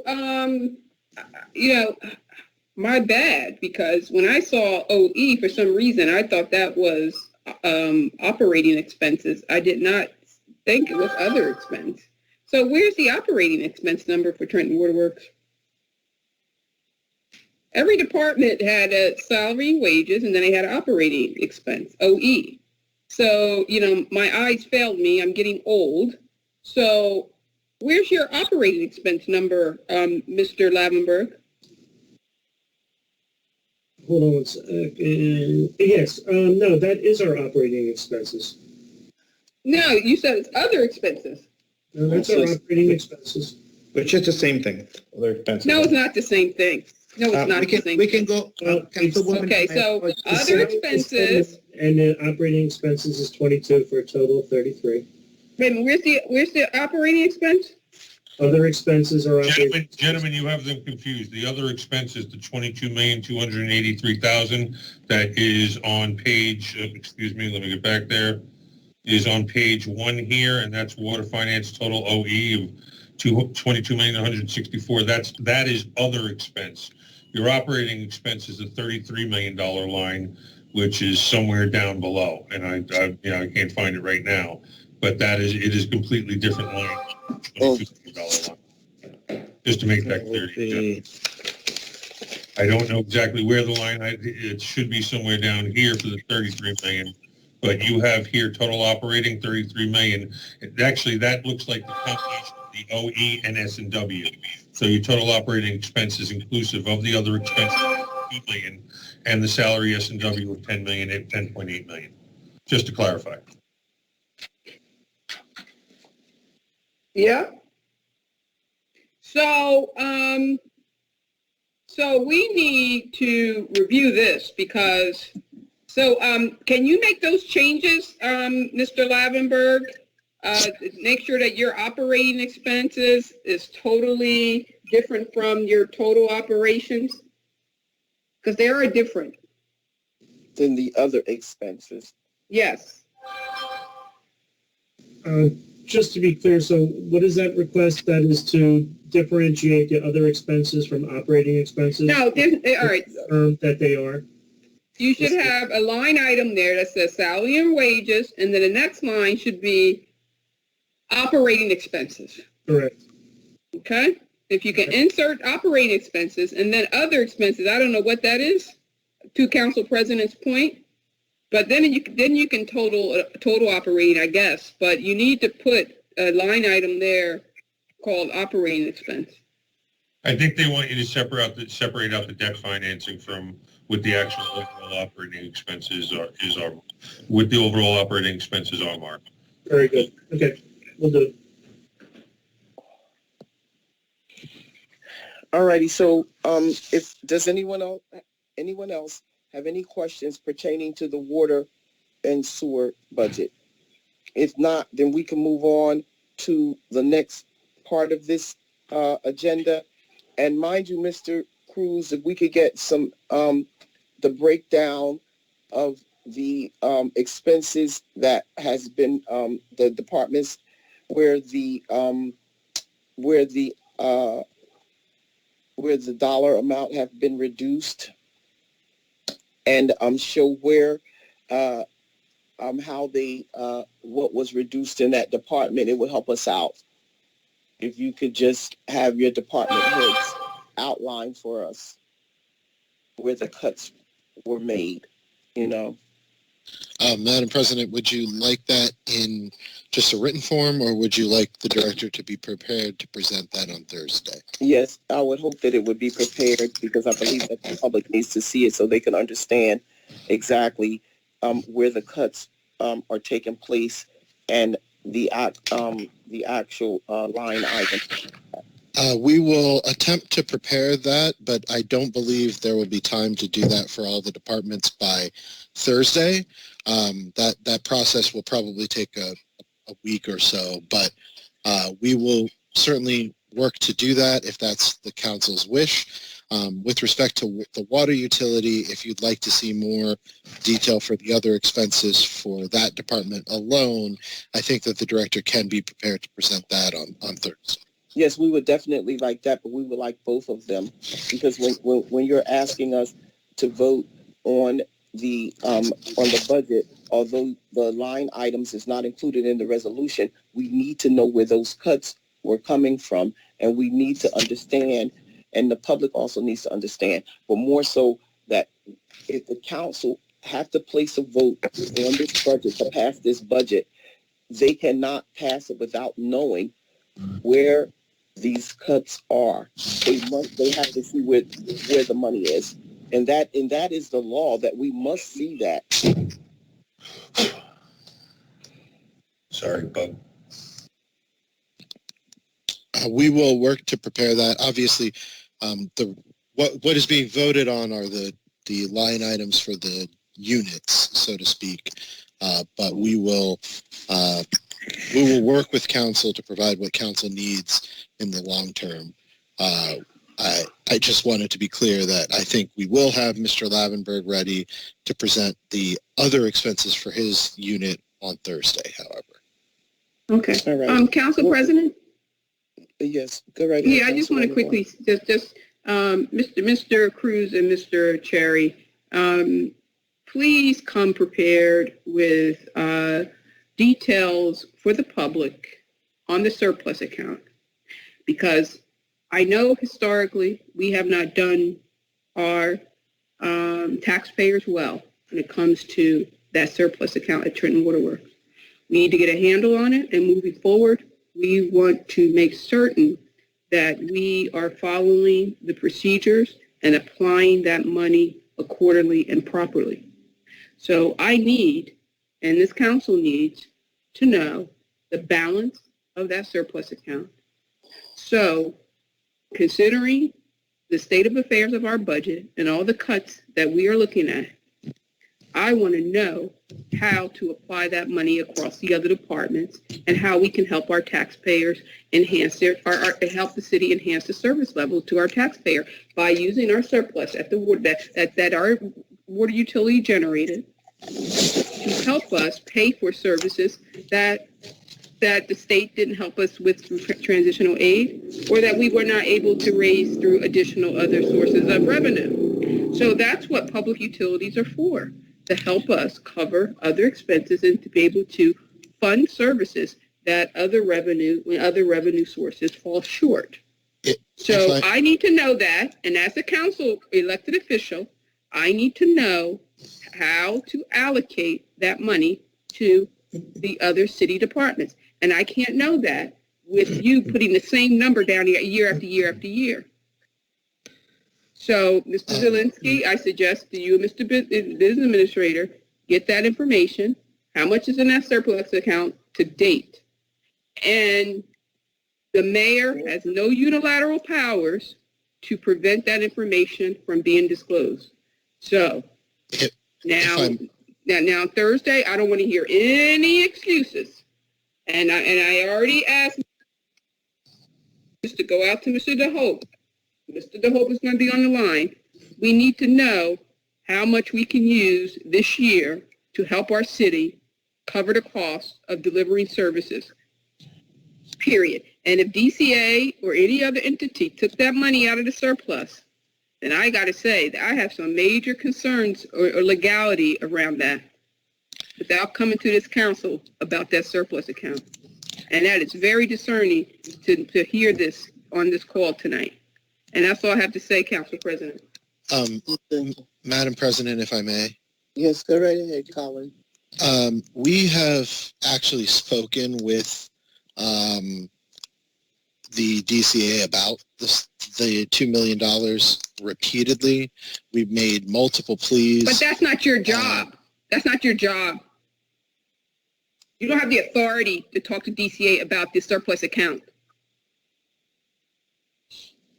Can he finish, please, Ms. Vaughn? No, I'm really not interested, because he has no authority to go to DCA to talk about that surplus accounts without this council. Well, I understand that. And it's unacceptable. Let him finish. Allow him to finish, please. Go right ahead, Ms. These people should know their limits in their job, overstepping their bounds. Councilwoman. Yes. Please allow him to finish. We did make the plea. As DCA is the unit that approves the municipal budgets for all municipalities, they have certain budgeting priorities. We will continue to advocate on behalf of the residents, but I will say that the silver lining that is here on the cloud is that the Rescue Act money can clearly be used for lost revenue. So should we be unable to recoup these monies from the water utility this fiscal year, we will absolutely be able to use the American Rescue money to backfill that funding. So I did want to put that opportunity out. No, we're not. We're not using the American Rescue money to cover up for people misspending, overspending and misspending and mismanaging the taxpayers' dollars. Councilwoman Vaughn. All righty. So, Mr. Collin, can we continue with the? Madam President, I have a little statement because am still not too clear. Are we going to have the $500,000 that was taken away from Parks and Recreation back? And is somebody going to answer me what happened with that difference in the surplus from $8 million to $36.50? I need answer by Thursday because, I am inclined to not voting for this. And I don't believe that anybody else should be voting for this budget the way it looks. Without touching waterworks, no way. And getting a third of Parks and Recreation's budget, especially now in the summer. When we had last summer, we have all those killings. We have to be careful about that. We need recreation. We need our children need better than what we are giving them. I will be voting no if I don't see those things on Thursday. All righty. So is there any other council members that would like to say something before we move to the other part of the agenda? Okay, Mr. Collin, we may move. Ordinance reading. The first resolution from the city clerk's office will be 21-090, a resolution approving place-to-place. Mr. Collin, I'm Yes, sorry, ma'am. Council President. Yes, go right ahead. I do have a walk-on.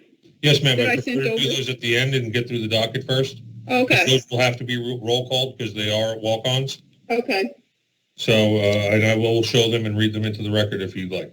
Okay, yes, please. First, we have Resolution 21-090, a resolution approving place-to-place expansion premises transfer of alcohol beverage retail consumption license number 1111-33-219-013 to COD Dubai LLC. And just for the record, this is the one in which the amendment was made per the request of council.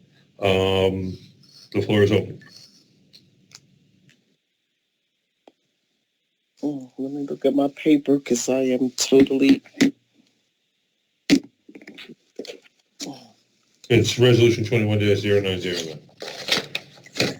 Gotta pull it up.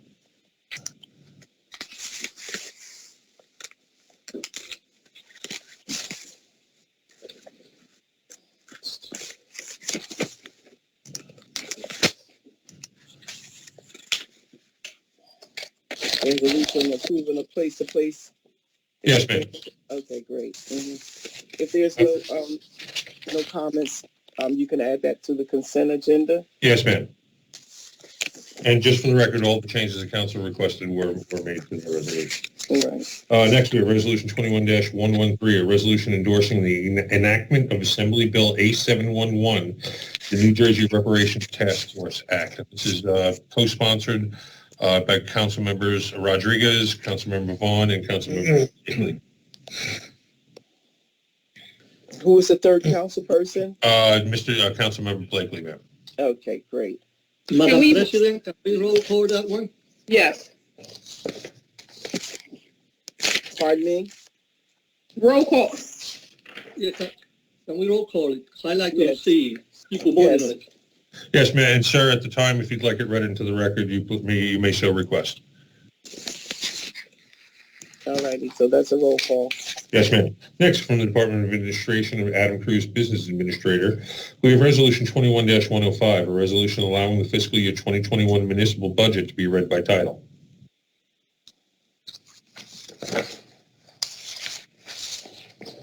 That has to be roll call, doesn't it? No, ma'am, it can actually go into the consent. I will, if it doesn't, I'll let you know. I believe it just has to be passed by a majority of the council, and it can go into the consent agenda. Next, we have Resolution 21, but I'll double check on that, and I have an answer to you tomorrow.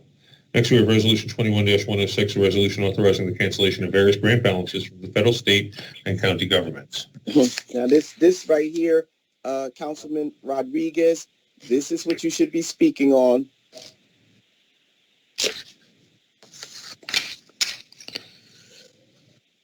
Which one are you talking about? 21-106, cancellation of grants. The grant balances from, we have a disclosure there. We do that every year. We have to do it because otherwise, the money that have not been spent, as usual, every year I say the same thing. We don't spend the money, then we have to return it to the federal government or to the state. Councilman, there's 2 grants on here. I mean 3 that I do not understand. The strengthening of strengthening program, the Safe Streets program, and the Organized Crime Task Force. With all of the gun violence that we've had, over 40 deaths in the city, and you're sending back Safe Streets money in the tune of $37,000 during the COVID. During the COVID, we had 40 deaths in our city, and you're sending back Safe Streets money.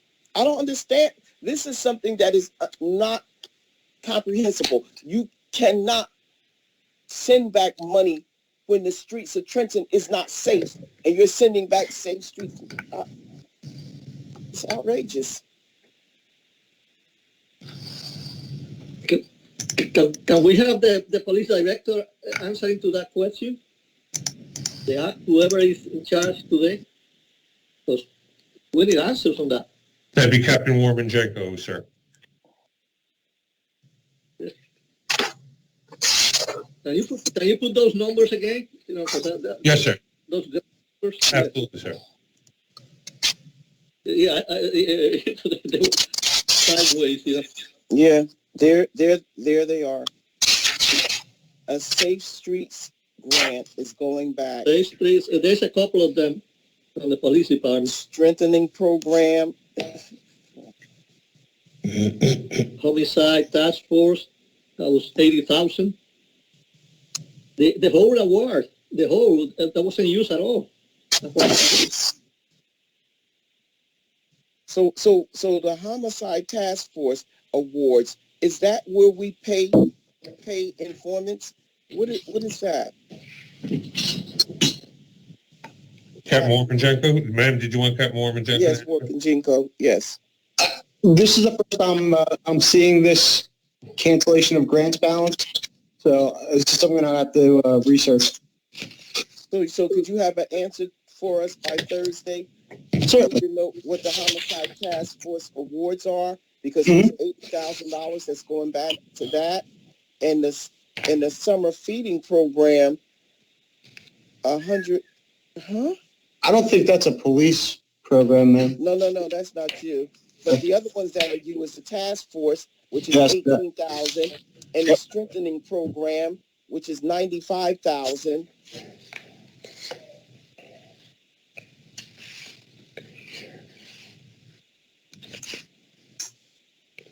And the Safe Streets program. Safe Streets and the Organized Crime program. 16,000 out of 25. And then you have the Marshal Service Awards. I don't know what that is. So if you could tell me what that is and what the task force awards are.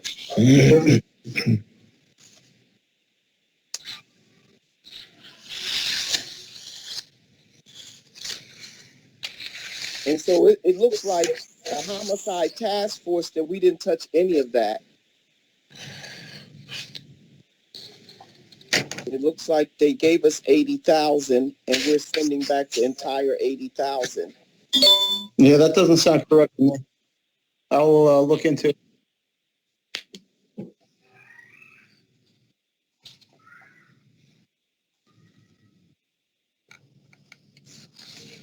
You need to go back up, Mr. Cruz. I mean, Mr. Conlon, you're moving. Sorry, I didn't know you would. I didn't know you weren't done, man. My apologies. No, because I wanted to know about the 394,000 from the summer feed program from Maria. Could you help me out with that, Maria?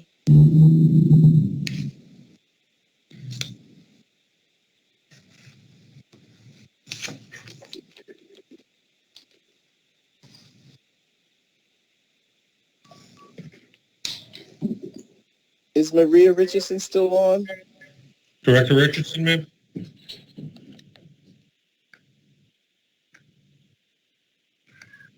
I don't believe I see her, ma'am. Mr. We Cruz. may have to table this resolution until we get more answers.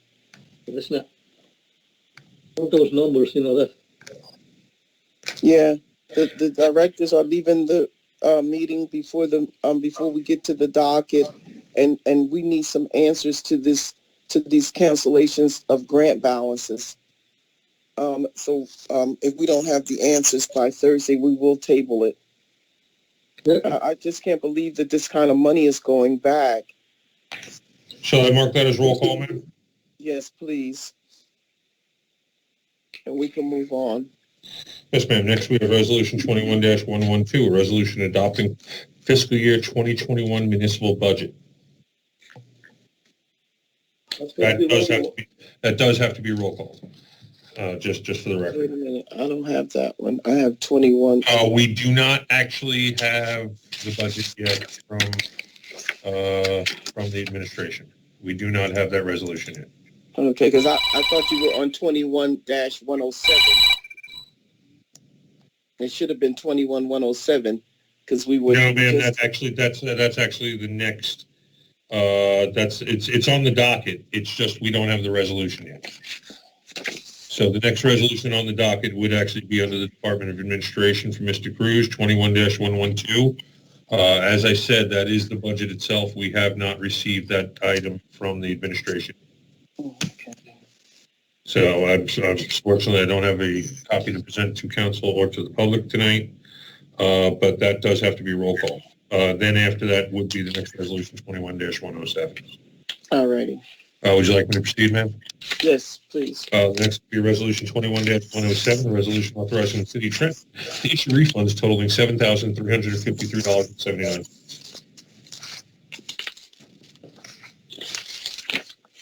Floor is open.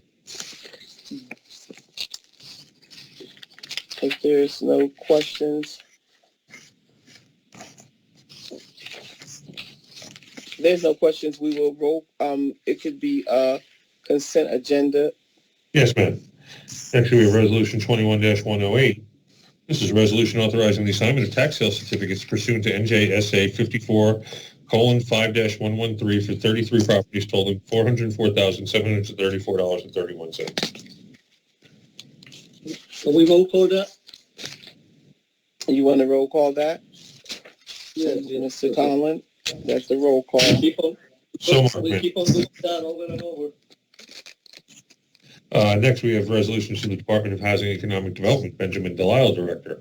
First, we have Resolution 21-109, a resolution authorizing the acceptance and execution of a contract with the Delaware Valley Regional Planning Commission to enable the city to receive grant funds to participate in the development and utilization of a regional transportation geographic information system, GIS program. Roll call. Yes, ma'am. Next, we have resolutions from the Department of Public Works, Wahid Bonatieri, Director. First, we have Resolution 21-098, a resolution authorizing payment for a contract with Yados Landscapes, 359 Princeton Avenue, Hamilton, New Jersey, 08619, which is awarded on an emergency basis for snow plowing services from the Department of Public Works Division of Streets in an amount not to exceed $152,848.08. Roll call. Yes, ma'am. Are there any questions on those items before I move on? May continue. Yes, ma'am. Next, we have resolutions of the Department of Water and Sewer, Mark Lavenberg, Director. First, we have Resolution 21-110, a resolution accepting a bid and awarding a contract for Richard T. Barrett Paving Company for road reconstruction located at 1621 North Alden Avenue, Ewing Township, for a period of 1 year from April 1st, 2021 to March 31st, 2022, in an amount not to exceed $34,921 through bid 2021-08. How much? Madam President? Yes. Roll call that. Yeah, roll call, but I have something to say about these two resolutions. You know, I wish the waterworks treated Trenton as they treat the townships. This one is in Ewing, and they're going to fix it very nice. But at the next one, they even going to mill it in Franklin Corner Road. You know, it's going to be brand spanking new. But when they mess up our streets in Trenton, they just patch it up. What is the difference? Why is waterworks treating the townships better than the city? Mr. Collin, this device they gave me, that they didn't give me the backup piece to it, is about to die out on us. Ma'am, we are almost done. I did actually already email them and ask them to get the charges to me tomorrow, and I'll have it to yours. If you do get disconnected, you have the meeting link in both emails, and we'll wait for you to come back if you do get disconnected. They shut the other one down. They shut the other email down. They shut I sent it to the other email as well, ma'am. All righty. So if I see you drop off, we will wait for you, ma'am. All right. Next, we have Resolution 21-111, a resolution accepting a bid and awarding a contract to Earl Asphalt Company, Inc. for mill and pave at 168 Franklin Corner Road, Lawrence Township, New Jersey, for a period of 1 year from April 1st, 2021 to March 31st, 2021, and that has to be a typographical error, I'm assuming, Mr. Lavenberg? It's actually a typographical error in our docket. I will correct that. It's actually through March 31st, 2022, in an amount not to exceed $28,313.13 through bid 2021-09. I appreciate it. Thank you. Yeah, no, that's our fault. My apologies, sir. All righty. If no objections, it could be a part of the consent agenda. Yes, ma'am. We do have a couple of walk-on items. I'm going to put them up on the screen for the edification of the public. If you just bear with me for 1 second.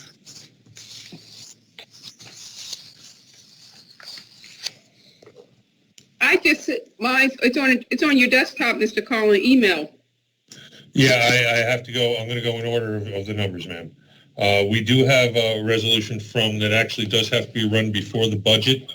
So this walk-on will actually be done before we start the docket tomorrow. This is the administration received permission from DCA to use the old 3-year average. I'll let them explain the rest of this for you, but I would, Council President, I'd like to read this into the record as the walk-on for Thursday. Yes, go right ahead. This is Resolution 21-114, resolution authorizing to utilize 3-year average method in computing the reserve for uncollected taxes for the City of Trenton. Whereas the State of New Jersey Division of Local Government Services requires a resolution by municipalities that desire to compute their reserve for uncollected taxes under the alternative 3-year average method as provided under NJSA 40 Cap A colon 4-41C, and whereas it is beneficial to the City of Trenton to computer the fiscal year 2021 reserve for uncollected taxes appropriation of the 3-year average method, and whereas the actual percentages of tax collection for fiscal year 2017, fiscal year 2018, and fiscal year 2019 were 93.78%, 92.85%, and 93.7% respectively, and the average tax collection percentage over those 3 years is 93.28%. Whereas it would be beneficial to the City of Trenton to use the average of the Division of Local Government Services as approved for the City of Trenton to use the rate of 92%. Now therefore be resolved by the City Council of the City of Trenton, County of Mercer, State of New Jersey, that it approves the utilization of the 92% tax rate, 92% rate for the City of Trenton's fiscal year 2021 reserve, the uncollected taxes budget appropriation. And be it further resolved that a certified copy of this resolution be filed with the Director of Local Government Services. And if any council has any questions, Mr. Cruz would be happy to, Mr. Krasinski would be happy to answer them. Seeing no questions, it will be roll called on Thursday, right? Yes, ma'am. It's a walk-on, so we should roll call it. Yes, and Madam President, this resolution, even though it's not the last, even though it's the last one, it has to be one of the first ones that has to be read. So I am respectfully asking that the order of business on the agenda be changed to. Yeah, I already noted that at the beginning, Mr. Cruz. It does Perfect. Thank you. Adoption. Thank you, Mr. Clerk. And just remind me on Thursday, just in case we go at light speed, if you can. Thank you. In case you see us run over the run past it. Council President, I have another walk-on. Would you like me to review the next walk-on? Yes, please. Okay, Council President, this is Resolution 21-115, and actually the edition that was circulated to council earlier, Councilmember Vaughn had edited again. So with your permission, I'd like to read this into the record as well. Please. This is Resolution 21-115. The number will go up here. We had it on the earlier edition. This was amended. This is a resolution requiring members of the Trenton American Rescue Plan Advisory Committee Board to execute conflict of interest and non-disclosure confidentiality agreements. Whereas on March 25th, 2021, Mayor Reed Garcia announced that the city of Trenton received $73.8 million in federal aid. And whereas Mayor Garcia created the Trenton American Rescue Plan Advisory Committee to evaluate proposed projects that will take advantage of those funds. And whereas it is incumbent on members of the Trenton American Rescue Plan Advisory Committee Board that they carry out their duty solely in the best interest of the citizens of Trenton, the board members must affirm that, 1, they will do so in a manner free from any conflicts of interest. 2, they are subject to a non-disclosure and confidentiality agreement, which specifically includes but is not limited to language that prohibits discussion outside of the board regulating the details of the board's work, potential fund recipients, or proposed programs, projects, or services. 3, not only are they prohibited from being a committee of board member and a fund recipient, but also that any and all organizations that have received funds from the City of Trenton during the last 5 years on which they hold a consultant and or governance position or receive mandatory monetary compensation from is also prohibited from applying for and receiving funds. As such, all board members shall sign conflict of interest forms and non-disclosure confidentiality agreement forms in accordance with the City of Trenton's Ethics Code as well as the New Jersey State Ethics Code.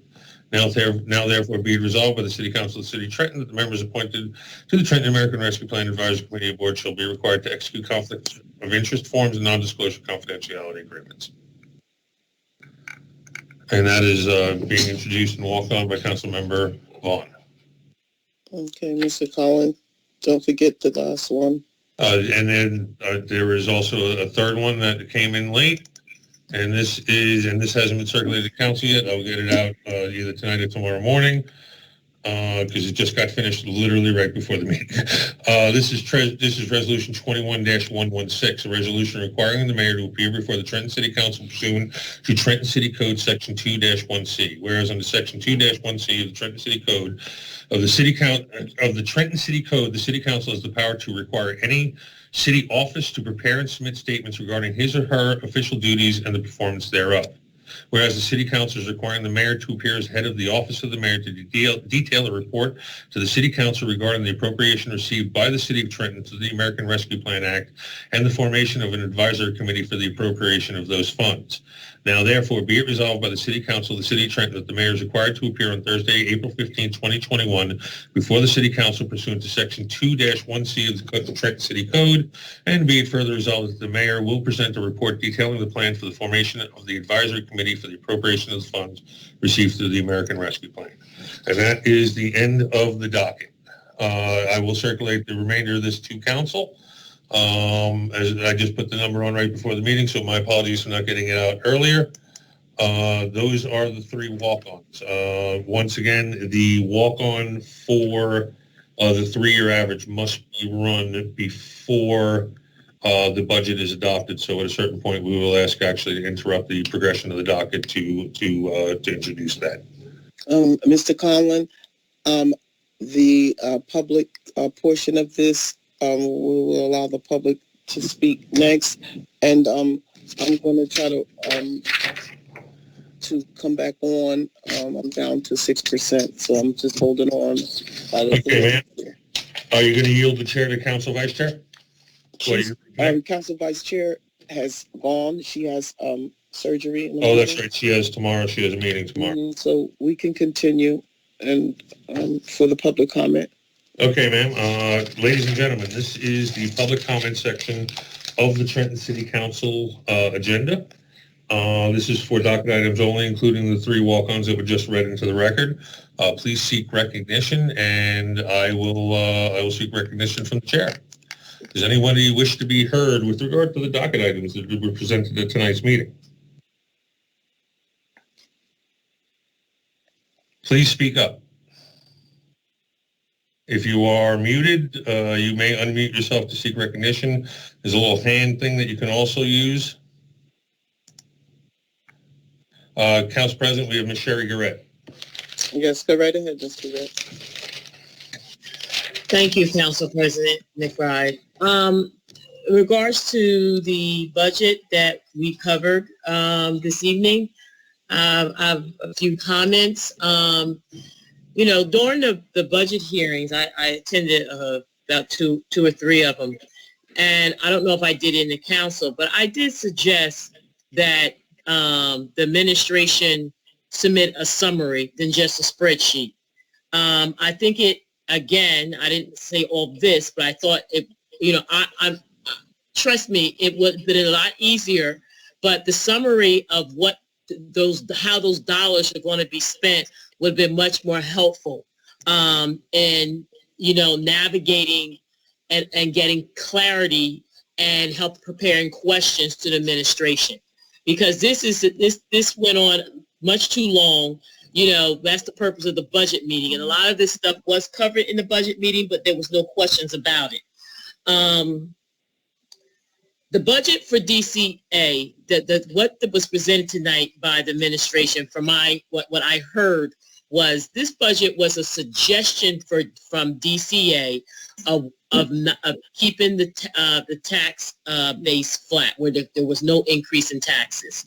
With that said, the budget that the administration discussed with DCA is not set in stone. You still, the council has the power to move around that money. So what they're stating, and what was sounds like it was agreed upon, was that the money, that this is what they're saying, this is what, if you submit this budget, this won't create an increase in taxes. That doesn't mean you cannot just chop away or move money around where it's appropriate, where it doesn't affect the services that's provided by the city of Trenton. So this budget, you still have room in it to do what you need to do as a council, as council members. Who that is your budget. You are correct. Since the budget is for 2021, it's only 4 months. I agree with majority of your sentiments about how you're sharing. The budget is still too fat. It still needs to be trimmed, especially in the areas. I believe that this budget was presented to or was worked out with DCA, but actually it's not DCA's budget. This is the administration's budget. So what they're saying is they heard the request. They know it's not going to look good that if these taxes, if taxes are increased. And, again, from my understanding with speaking with Trenton Waterworks, they're going to increase the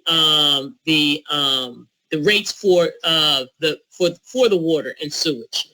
So not to harp on that. In regards to housing inspection, you dead on. That is a money generated unit.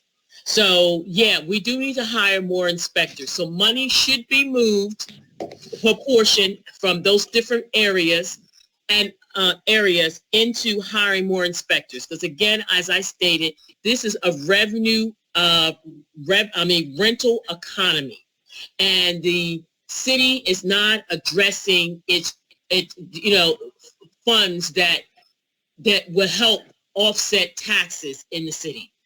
As far as the Trenton Water Department, the bills, if they have not billed all the ratepayers, because of the pandemic, all you have to do is estimate. That's what PSG does. So as you clear in the base, if what residents want to do, if there's a complaint, you look as Director Cruz utilized his favorite word as the burn rate, or looking at historical data, or looking at receipts to determine where money, or where you need to show reasons for this cost in the budget. Well, you could do that the same with the water bill and the sewage bill. I mean, to send out those bills, we hired a company to do just that. We paid them, we voted on it. So, hey, utilize the service. In regards to the grant, again, probably they didn't use the grant money, because with grant money is monitored. You have to account for every penny being spent. So possibly the money that we're getting ready to close out to send back these monies for these grants that we received, we probably already paid for those services through our operating budget. So, again, with council, in order to keep up with what the administration is doing and how they're spending, you need more information. And just having a spreadsheet is not enough. You got to make sure that this money is being used for what it is supposed to be used for. And there's no way you can do that based on a spreadsheet. So when they break down those expenses, and a lot of those expenses in that budget for other expenses, they were too freaking high. And I like to know what are these receipts that Director Cruz, the business administrator, is stating that they reviewed and looked over, determined these hefty expenses in other expense categories. So I think it's not just they come back to council and explain it, as Colin Cherry stated. This should have been broken down. This is what we pay. This is the salaries that we're paying for people that the mayor and you have approved to hire, and they're not getting the skill base or the talent that we got these people in these positions. They're not presenting anything. It's all lip service, and enough is enough. And again, I also stated that in these resolutions, it's not enough details. These resolutions are contracts. Again, we're sitting here at a budget time where a budget has to be improved in April 1st, and we are not implementing certain things to make the process a little easier, and it's not getting better. So we have to come up with solutions on both ends, how we can keep the council accountable and administration accountable for spending, okay? Because as you know, council, every time there's a glitch or there's an issue or there's something that based on you approving the spending, that as soon as it doesn't, it's a media circus. All of a sudden, it's council's problem. All of a sudden, council voted for this. All of a sudden, council's in charge of it. It's your budget when it goes haywire. You understand what I'm saying? So we got to put some checks and balances in place, some controls, because this stuff is getting out of hand. If it's only a 4-month budget, why aren't we just spending the money for the 4 months until June 30th? Why are we including the transitional money for 2022? So if we have to have this budget passed, all you got to do is just approve a budget for what needs to be to keep the city operating until June 30th, 2021, and then work on this fact that they built into this budget. Again, DCA stated they suggest this is okay for us these numbers allocating these areas. It doesn't mean that money has to stay there. So work within the budget where it doesn't raise any taxes. Either you can still chop down certain stuff, especially in the areas that do not provide services. If it's in administration, again, or in the mayor's office, in areas that does not generate revenue, then you can cut those areas. You can cut down some of the spending, especially in other expenses. Because if you decrease a lot of the costs and other expenses, we will be in better shape because this budget is still fat. Again, DCA suggested. It doesn't mean it's set in stone. They don't have the authority to say this is our budget. 1 minute. 1 minute. Okay, thank you, Mr. Collin. And in regards to the uncollected tax rate, the 92%, I don't know how we collected 92% in taxes. I think that rate needs to be lower than that. Because to me, it looks like based on, since we have a lot of rental properties and a lot of vacant properties, if we are collecting 92%, if we're saying that we collect 92% in taxes and the difference of that is uncollected taxes, I think that's a joke. I think there's something wrong here because we're going to get hung with this. So I think this 92% rate probably should be a little lower. In regards to 21-115 and 21-116, I think we need to really hold the mayor to the fire because, again, this mayor does not have a plan. And this mayor is reckless. I think he's just used to just getting a salary, but he hasn't worked for it ever. That's it. I yield the floor. Mary Horn? Mary Horn? Yes, ma'am. Ms. Horn. Right ahead, Ms. Horn. Yes, Ms. Horn. Oh, listen, I really appreciate everything, that I'm hearing tonight, but I want to touch, can you hear me? Yes, yes. I want to touch bases on 2115. Yes, it is never okay to exclude the taxpayers when it comes to allocating money that would help our city. We're Trentonians. We're a distressed city. I've been here all my life. I've seen a lot of come, a lot of go. And before we can move forward and move on, we need to work with there are council members here tonight and that has always spoken on behalf of the public and the people and the taxpayers, and I thank you for that. But when it comes to that rescue relief, we need to include the public. We need to include every ward. We need to reach out to our taxpayers and include them in the say-so of how this money is going to be allocated and distributed around the city. We are a much-needed city, and that's a lot of money, and we can do a lot of good with it, but we just can't handpick who we think we should just have on a committee without including the taxpayers and the public. We got a lot to say. It may be a lot of people that think that Trentonians are, they're naive or they don't understand. I darn well will, and there's a lot of people here in the city that darn well do understand.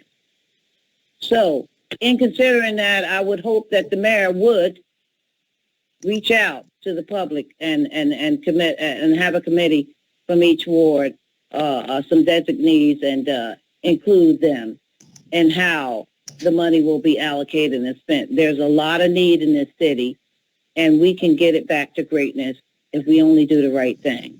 That's having said that at 2115. Thank you. The other one is housing and inspections. Woo! This is hard set on me because I'm a prisoner in my own home. When you call housing and inspections, if there's a need for someone to come out, inspect, there may be people that don't have money to do certain things, but if you're a homeowner and you have a rental property and it's next or adjacent to a homeowner, please let us have some peace, comfort, and some safety in our own home. I don't want to feel like I'm a prisoner in my own home.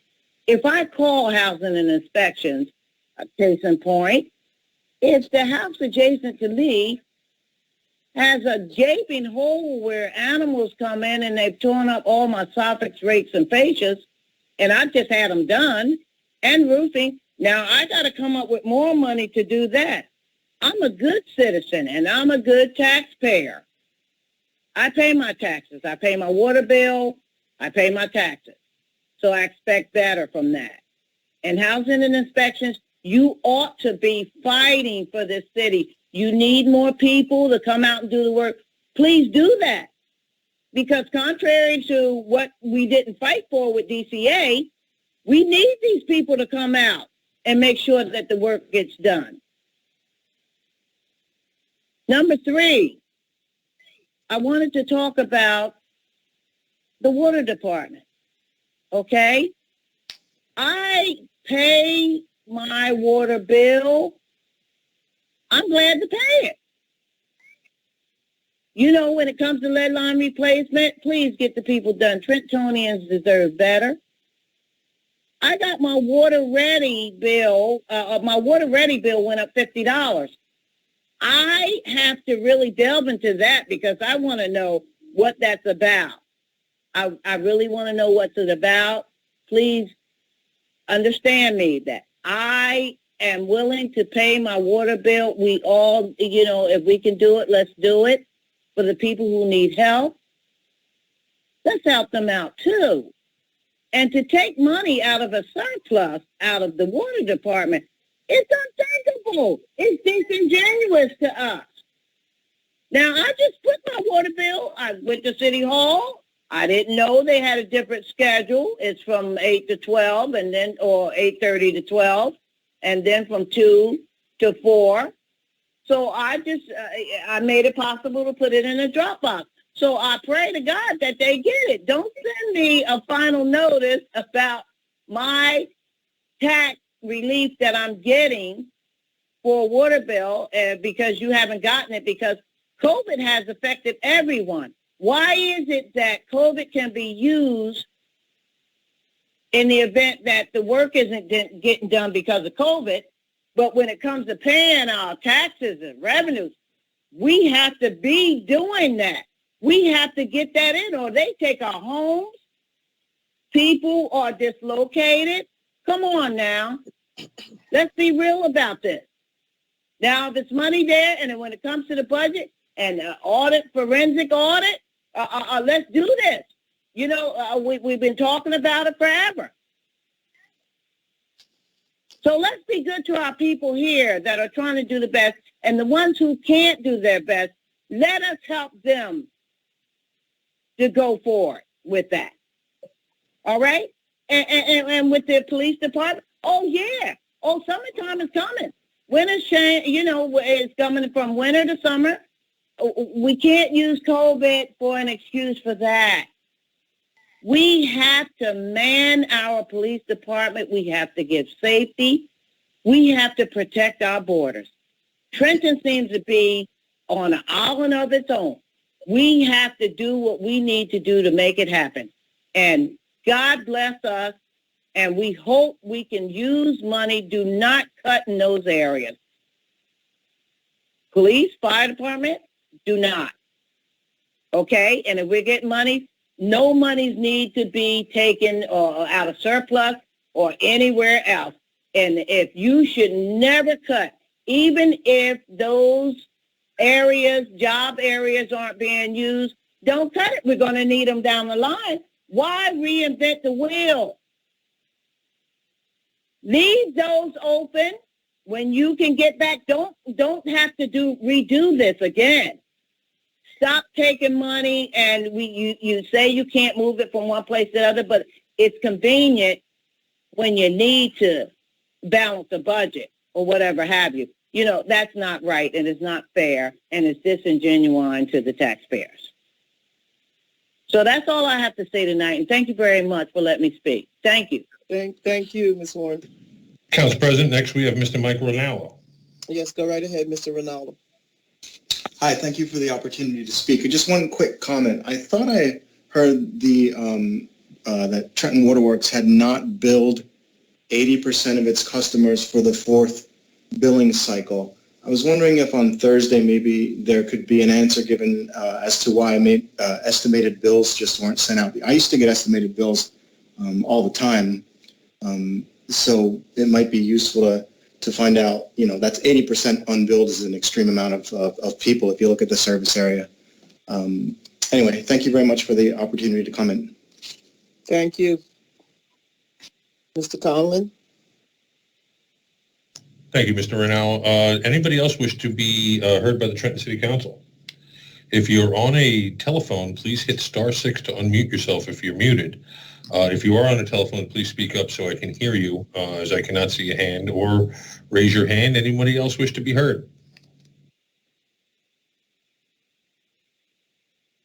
Council President, do I have a motion to close public portion? So moved, Mr. Conlon. I make the motion. Do I have a second? Second. I have a second by Mr. Blakely. All in favor? Any opposed? So ordered. Council President, next is on the docket is civic comments. Yes, if everybody wants to pass on civic comment, that would be good for tonight. I just need to make a motion to bypass civic comment this evening. Second. Thursday. I have a motion by Council President McBride to bypass civic comment, and it is actually technically a motion to adjourn. That would suffice the same purpose, ma'am. Motion to adjourn. Okay, motion to adjourn by Council President McBride. I had a second by Mr. Blakely. So, Mr. Blakely, you still seconding that? Yes, sir. All in favor? All right. We are adjourned at 9:56. If you're not home, please get home safely. If we don't see you at Thursday's meeting, have a happy Easter and Good Friday. Everybody, please be well, be safe. If you are over 55 years of age and you need a COVID-19 vaccine, please email clerk@trentonnj.org. We will forward your email to the mayor. Please include your name, address, date of birth, and a telephone number and an email that you can be reached at, and we'll forward it to the mayor's office to get you on the list for the vaccine. Thank you very much. You can also Google COVID-19 vaccine in the state of New Jersey if you don't want to go that route, and search it that way. The first result will come up from the New Jersey Department of Health. You can schedule your vaccine that way. And if you have any questions, we'd be happy to answer any questions with regard to that at the City of Trenton. Thank you. Have a great night.